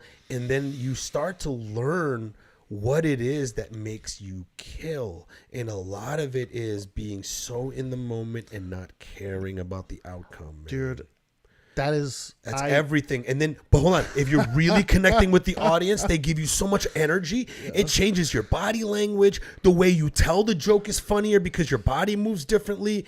It's a different thing, right? There's so much psychology.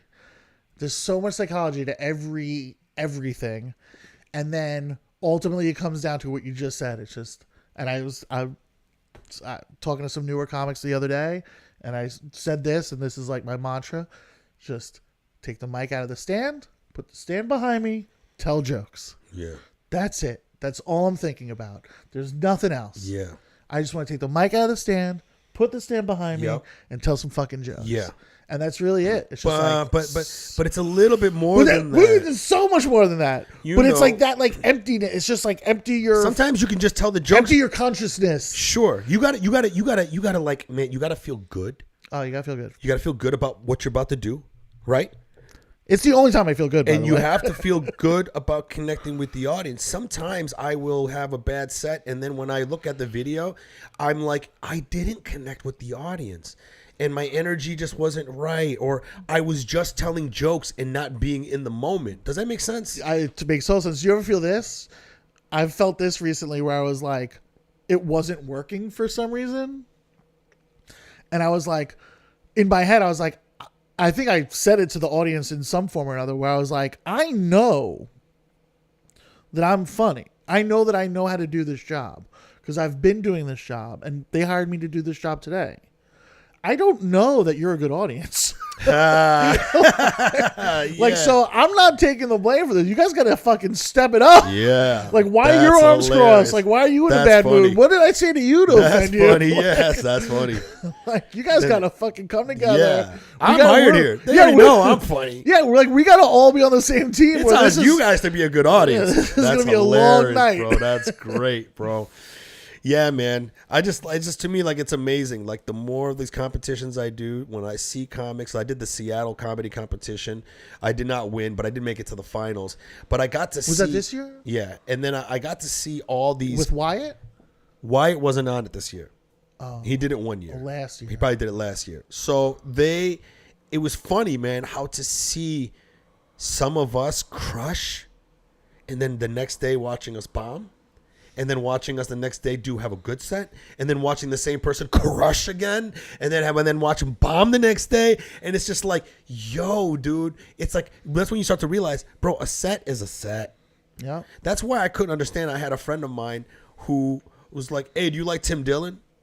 And I was like, "Yeah, I do like Tim Dillon. I think he's funny." He's like, "He's not funny," and I'm like, "What do you mean he's not funny?" He's like, "I saw a special. It was trash." I go, wait a second. I go, hold on a second. And then I told this person, now this person's in comedy. And I told this person, I was like, yeah, but I saw him live and he crushed. And then his argument was like, yeah, you saw him live, but I judged a stand-up comedy from the fucking, the taping that they fucking, I'm like, what the fuck are you talking about? Sometimes it's just one night. And that night might suck and there may not be, the energy might be off. Who knows? 100%. And first of all, fuck off with that attitude. Yo, you like this? I think it's stupid. The fuck? I didn't ask your fucking opinion. Well, no. I mean, we're in comedy, so it was kind of like we were talking about things that we like and things that we don't like, you know. And he was just like, man. But then keep your thumb out of my pudding. But hold on, you know what I mean? but my point is that I think the biggest egregious is the fact that he's going to say, "Yo, it's because of this from this one recording." Yeah. And it's like everyone has a fucking bad day, A. And B, some people just aren't special people. Exactly. Like, Tim Dillon's a really good example of, like, I've never seen him not murder. Right. And I mean, I came up with him on Long Island. Right. Like, I see him all the time. New York and Creek in the Cave in the City. Like, he's a stone cold murderer. Yeah. From OG days. Yeah. And yeah, so he doesn't translate to specials really because it's too much crowd work. Or he's just doing that one special that just didn't really work. And maybe he didn't give a fuck about that special because he makes $40 billion a week on Patreon. Or maybe he did and he cared too much and he fucked it up. Or maybe that. You know what I mean? There's so many things that can happen. And Dan Soder's a good example of that too, I think. Dan Soder in the room, oh my God, one of the fucking funniest people to watch. And his clips are good too, though. His clips are good, but his special, I felt, was a little... I have to watch it. I haven't seen that yet. Lackluster. But again, like, not to his detriment. Like, he's just maybe not... You know whose latest special I fucking loved, and I also loved his first one on Netflix, his first Netflix special, Neil Brennan. Blocks was really good. Did you watch Blocks? Blocks was really good. Bro, if anybody hasn't seen it on Netflix, Neil Brennan, and if you don't know who Neil Brennan is, he's one of the creators of the Chappelle Show. Mm-hmm. He's the white guy that he wrote Half Baked. That he wrote Half Baked with Chappelle too. If you remember the KKK sketch, he's the white guy's head who blows up and explodes when he realizes that the KKK guy's black. He wrote Ellen DeGeneres' last special. He wrote the whole special? Not the whole thing, but he helped. He wrote on it. Yeah. That's what Chris Rock has writers that help him with his specials and stuff. I got no beef with that. I know. Everybody's got a different... Like, listen, bro, we all have different approaches. And how much would I love to write for those people? You know what I mean? Me too. I would love that gig. Me too. Love that gig. That would be amazing. And then you get to open for them. Hopefully, right? What was the thought process that I was on before we went to the Chris Rock? We were talking about... We were just saying Neil Brennan's got a great special. Neil Brennan special, Blocks, really, really good. And then the one before that, 3 microphones. Yeah, he has. So that's what I'm talking about. Neil Brennan makes specials unique. Special. Yeah, he makes them special. Can I tell you, man? He puts a lot of work into it, and I appreciate it. Yo, can I tell you? Smaller scale, all the thing. You know Sam Ike from Boston, black kid from Boston. Maybe if I seen a picture of him. Yo. He just did a Don't Tell, like one of the 7-8 minute Don't Tell specials. Yeah. Yo, he starts talking before he gets to the stage. He's talking to the audience in the back of the room. Okay. And they're filming him just walk to... He never gets to the microphone. It's so unique and so clever. He just starts... like, it's the most personal... He has a microphone with him? He is alive. Sure. So he never gets the... He ends up with the mic at the very end. He plays something over his phone. But, it's 8 minutes of him just meandering to the stage. Gets to the stage, puts his drink down. Like, just chilling, talking to the audience. Like, dude, so clever, man. And funny. Dude, brilliant funny. Like, the first bit is about Hawaii is the most racist place in America, and that he's all for it. And like a thing that he saw there, and then he talks about 8 Mile, how it's a movie about perseverance and overcoming racism.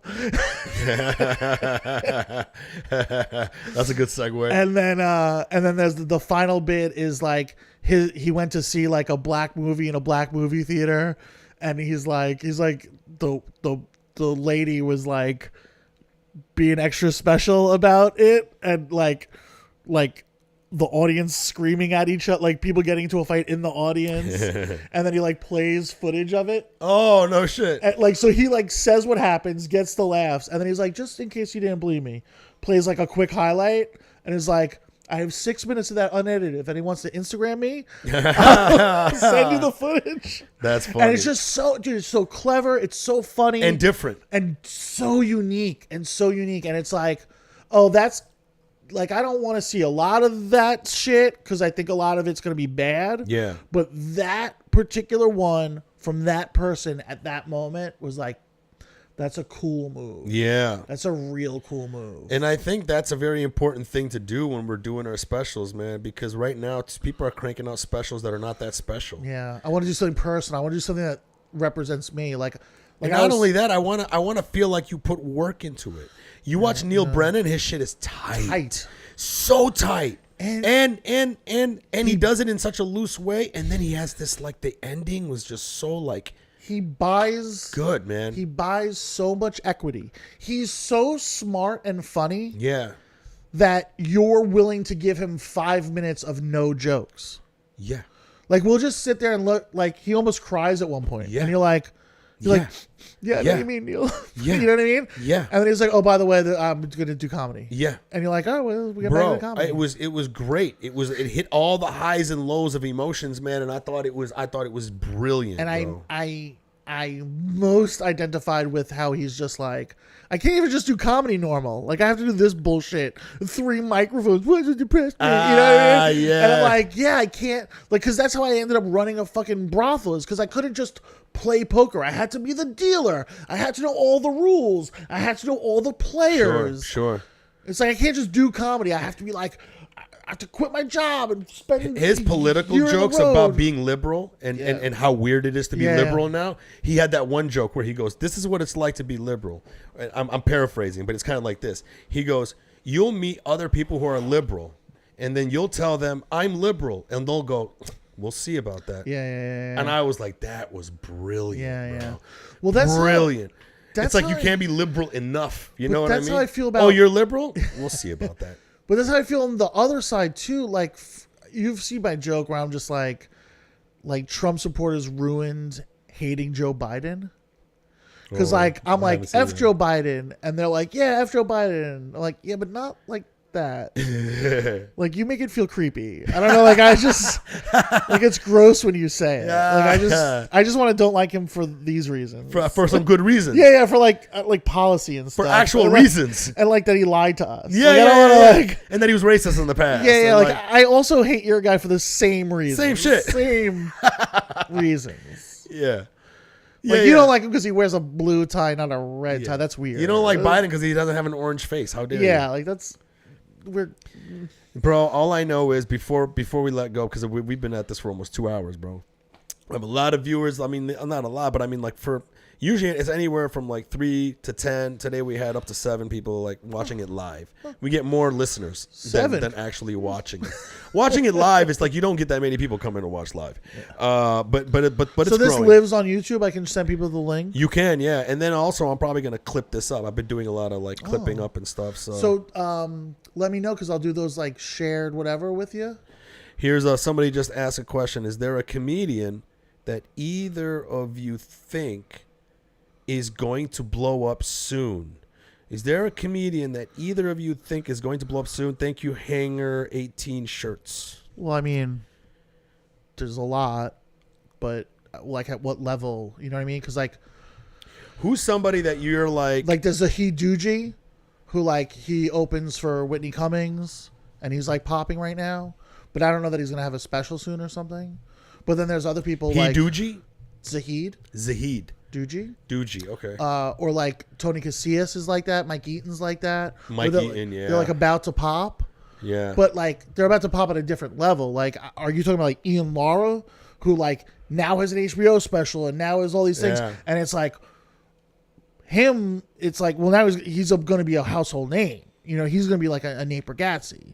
Like Zahid might not be a Nate Bargatze, but to me, it's be, really hard to answer that question because what level are you talking it's about? but not only that, it's also like what a lot of blowing up in any business is not only just you being funny, especially in comedy. It's are you funny and you want to that. There are some people that are just such level of fucking funny, but they're not posting clips. They're not trying to get big fan base. Mike Paramore. Mike Paramore, he's hysterical. He's the perfect example. Tricks is. I think Tricks, I think tries. I think no, Tricks. No. I'm talking about. I'm. You're saying Mike Paramore being that funny, who's not pushing it. He's in not that pushing way, at all. which is weird. He's a does killer. Cruise ships and his local things Yeah. and some clean stuff. Tricks. I think Tricks is one. Tricks is a really good friend of mine. You probably heard his podcast if you listen to the podcast. TRIXX. I don't know, man, because he beat us at the World Series of Comedy 2018 or 18, I think it was. And he's just a murderer. He is so funny, and he's, I don't know, he's just really good, and he's trying. He's already getting up to like 250,000 or more followers on Instagram. His following online is huge. He's booked all the time. He's trying to make shit happen. I think he might be the next one. I think Tricks is the next guy. I'll say 2 ladies, Casey Shornima. I don't know who that is. So she's a Nashville girl, moved to Austin, then got JFL, now writes for SNL. Oh, wow. And she wrote for Colbert, I think, for a second. Like, it happened quick for her. And she's she might be Bangladeshi. She might be Indian. Funny. Super funny. That's awesome. Casey Shornima, KC Shornima. And then another girl I would say is Katie Hughes, who's an Atlanta comedian, and on Instagram she's Katie Brews, which I think is funny. But she's a beast, and she's like about to pop, and I think like that scene is kind of about to pop a little too. Casey, how you spell her last name? Shornima, Shornima, maybe. I don't know if I know her. She's brilliant, and like this was her year. Like she had a good year. That's great. Yeah. I'm gonna have to follow her. Good stuff. Gavin Matz, I think, is brilliant. Gavin Max is another one. Yes. Ian Lara, of course. That Phil Hanley special was, I didn't watch it. oh my god, dude, one of the best of the year. Really? Yeah. Phil Hanley, like really. I keep hearing good things. Yeah, the needle moved, in my opinion, this year for him, for sure. Uh-huh. Like watching this newest special, I was like, oh, Phil's one of them. So what's your next move in comedy, bro? I got to film something. You got to film a special? Got to film something. And then where are you going to put it up on? Whoever wants to do it, I gotta do something. You're going to film it yourself? I don't know. I mean, right now You can go to YouTube, bro. some interest from some people. Yeah. I don't know. I don't know what the move is. I'm in that position where I so like I used to have mentors, and now I'm kind of like in this place where it's like You're past the mentors. I'm not past them. No, of course not. But we all want different things. Yeah. So like I could used to ask Liz Mealy, for instance, like, what do I do next? What's the next step?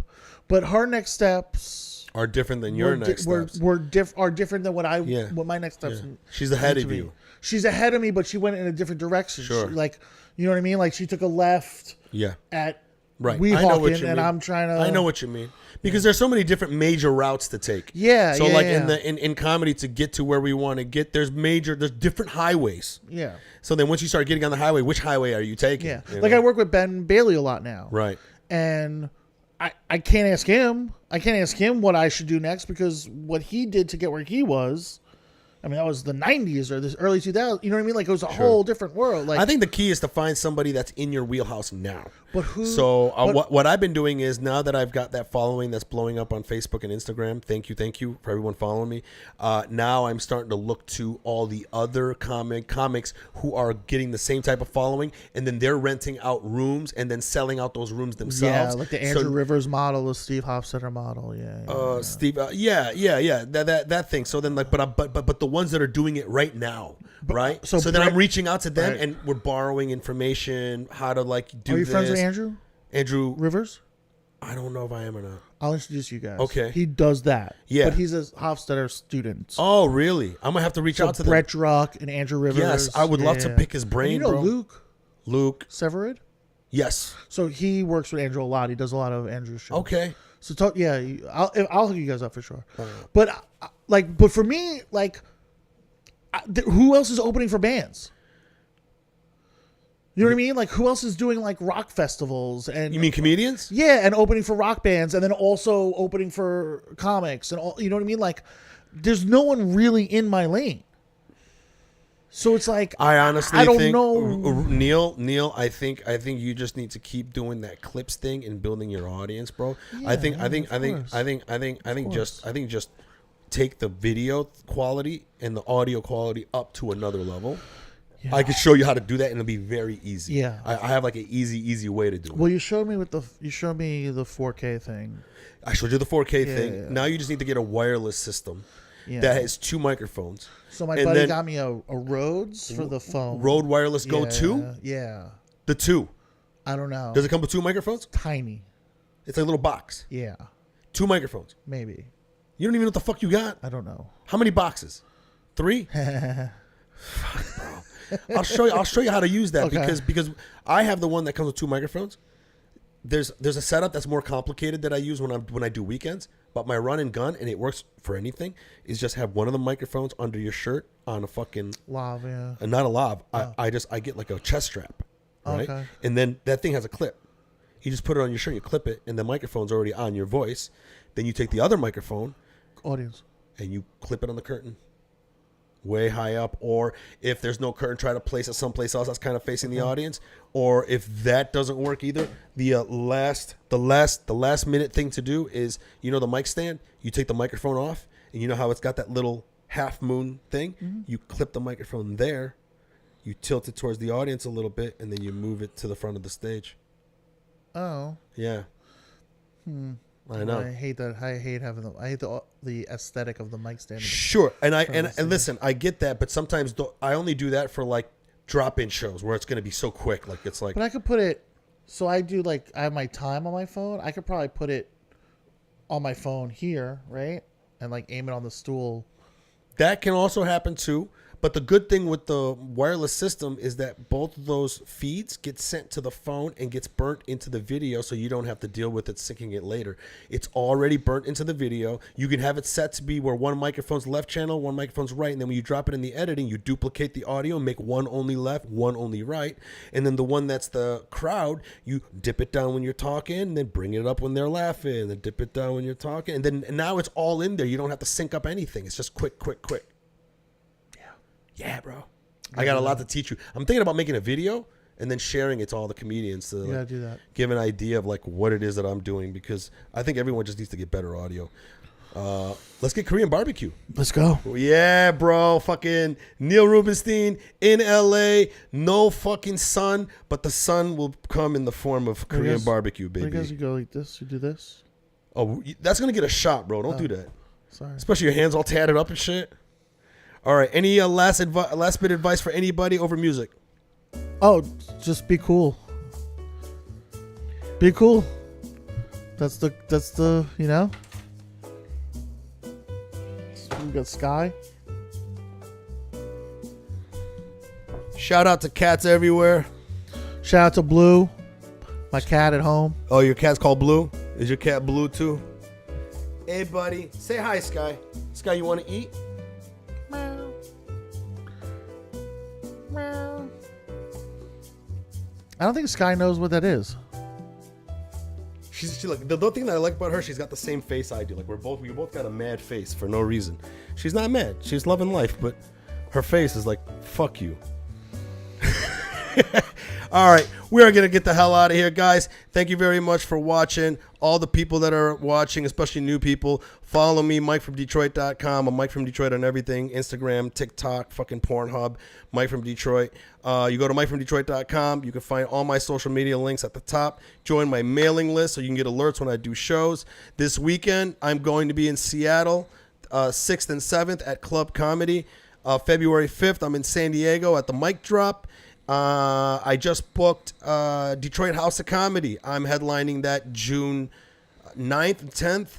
And Baltimore. I'm coming to Baltimore in March. I think March 5th, 4th. Just it's all on my website, guys. I'm doing a tour, and I would love to see you guys there. Neil, you have any shows to plug? I don't know if is my QR code gonna work on here like this. If it's What the fuck is that? Just Where does the QR code take you to? NeilRubenstein.com. Just tell them that. NEIL. What the fuck are you doing? RUBENSTEIN.com. I'm sure it'll be in the link. I saw your website. It's a very good website. Yeah, well, No, thank it's you. good. It's All good. right, okay. Solid. Yeah. Follow my man Neil. Yeah. You can find him on Facebook. He's posting videos all the I time. am always on the road. Always. He's on the road So a lot. Wherever you are, I will eventually get there. So. Yes. So follow him. He's a funny motherfucker. Watching his shows is always a pleasure. And then on top of it, everyone loves him. You signed the podcast. Even criminals don't want to shoot him. He's the best. I just want to be cool. Everyone to be cool. You want to be cool with I everyone, wanna be bro. cool, man. Yeah. We got no beef. We got beef. All right, guys. Until next time, thank you very much. Peace out. Public Yemeni #1.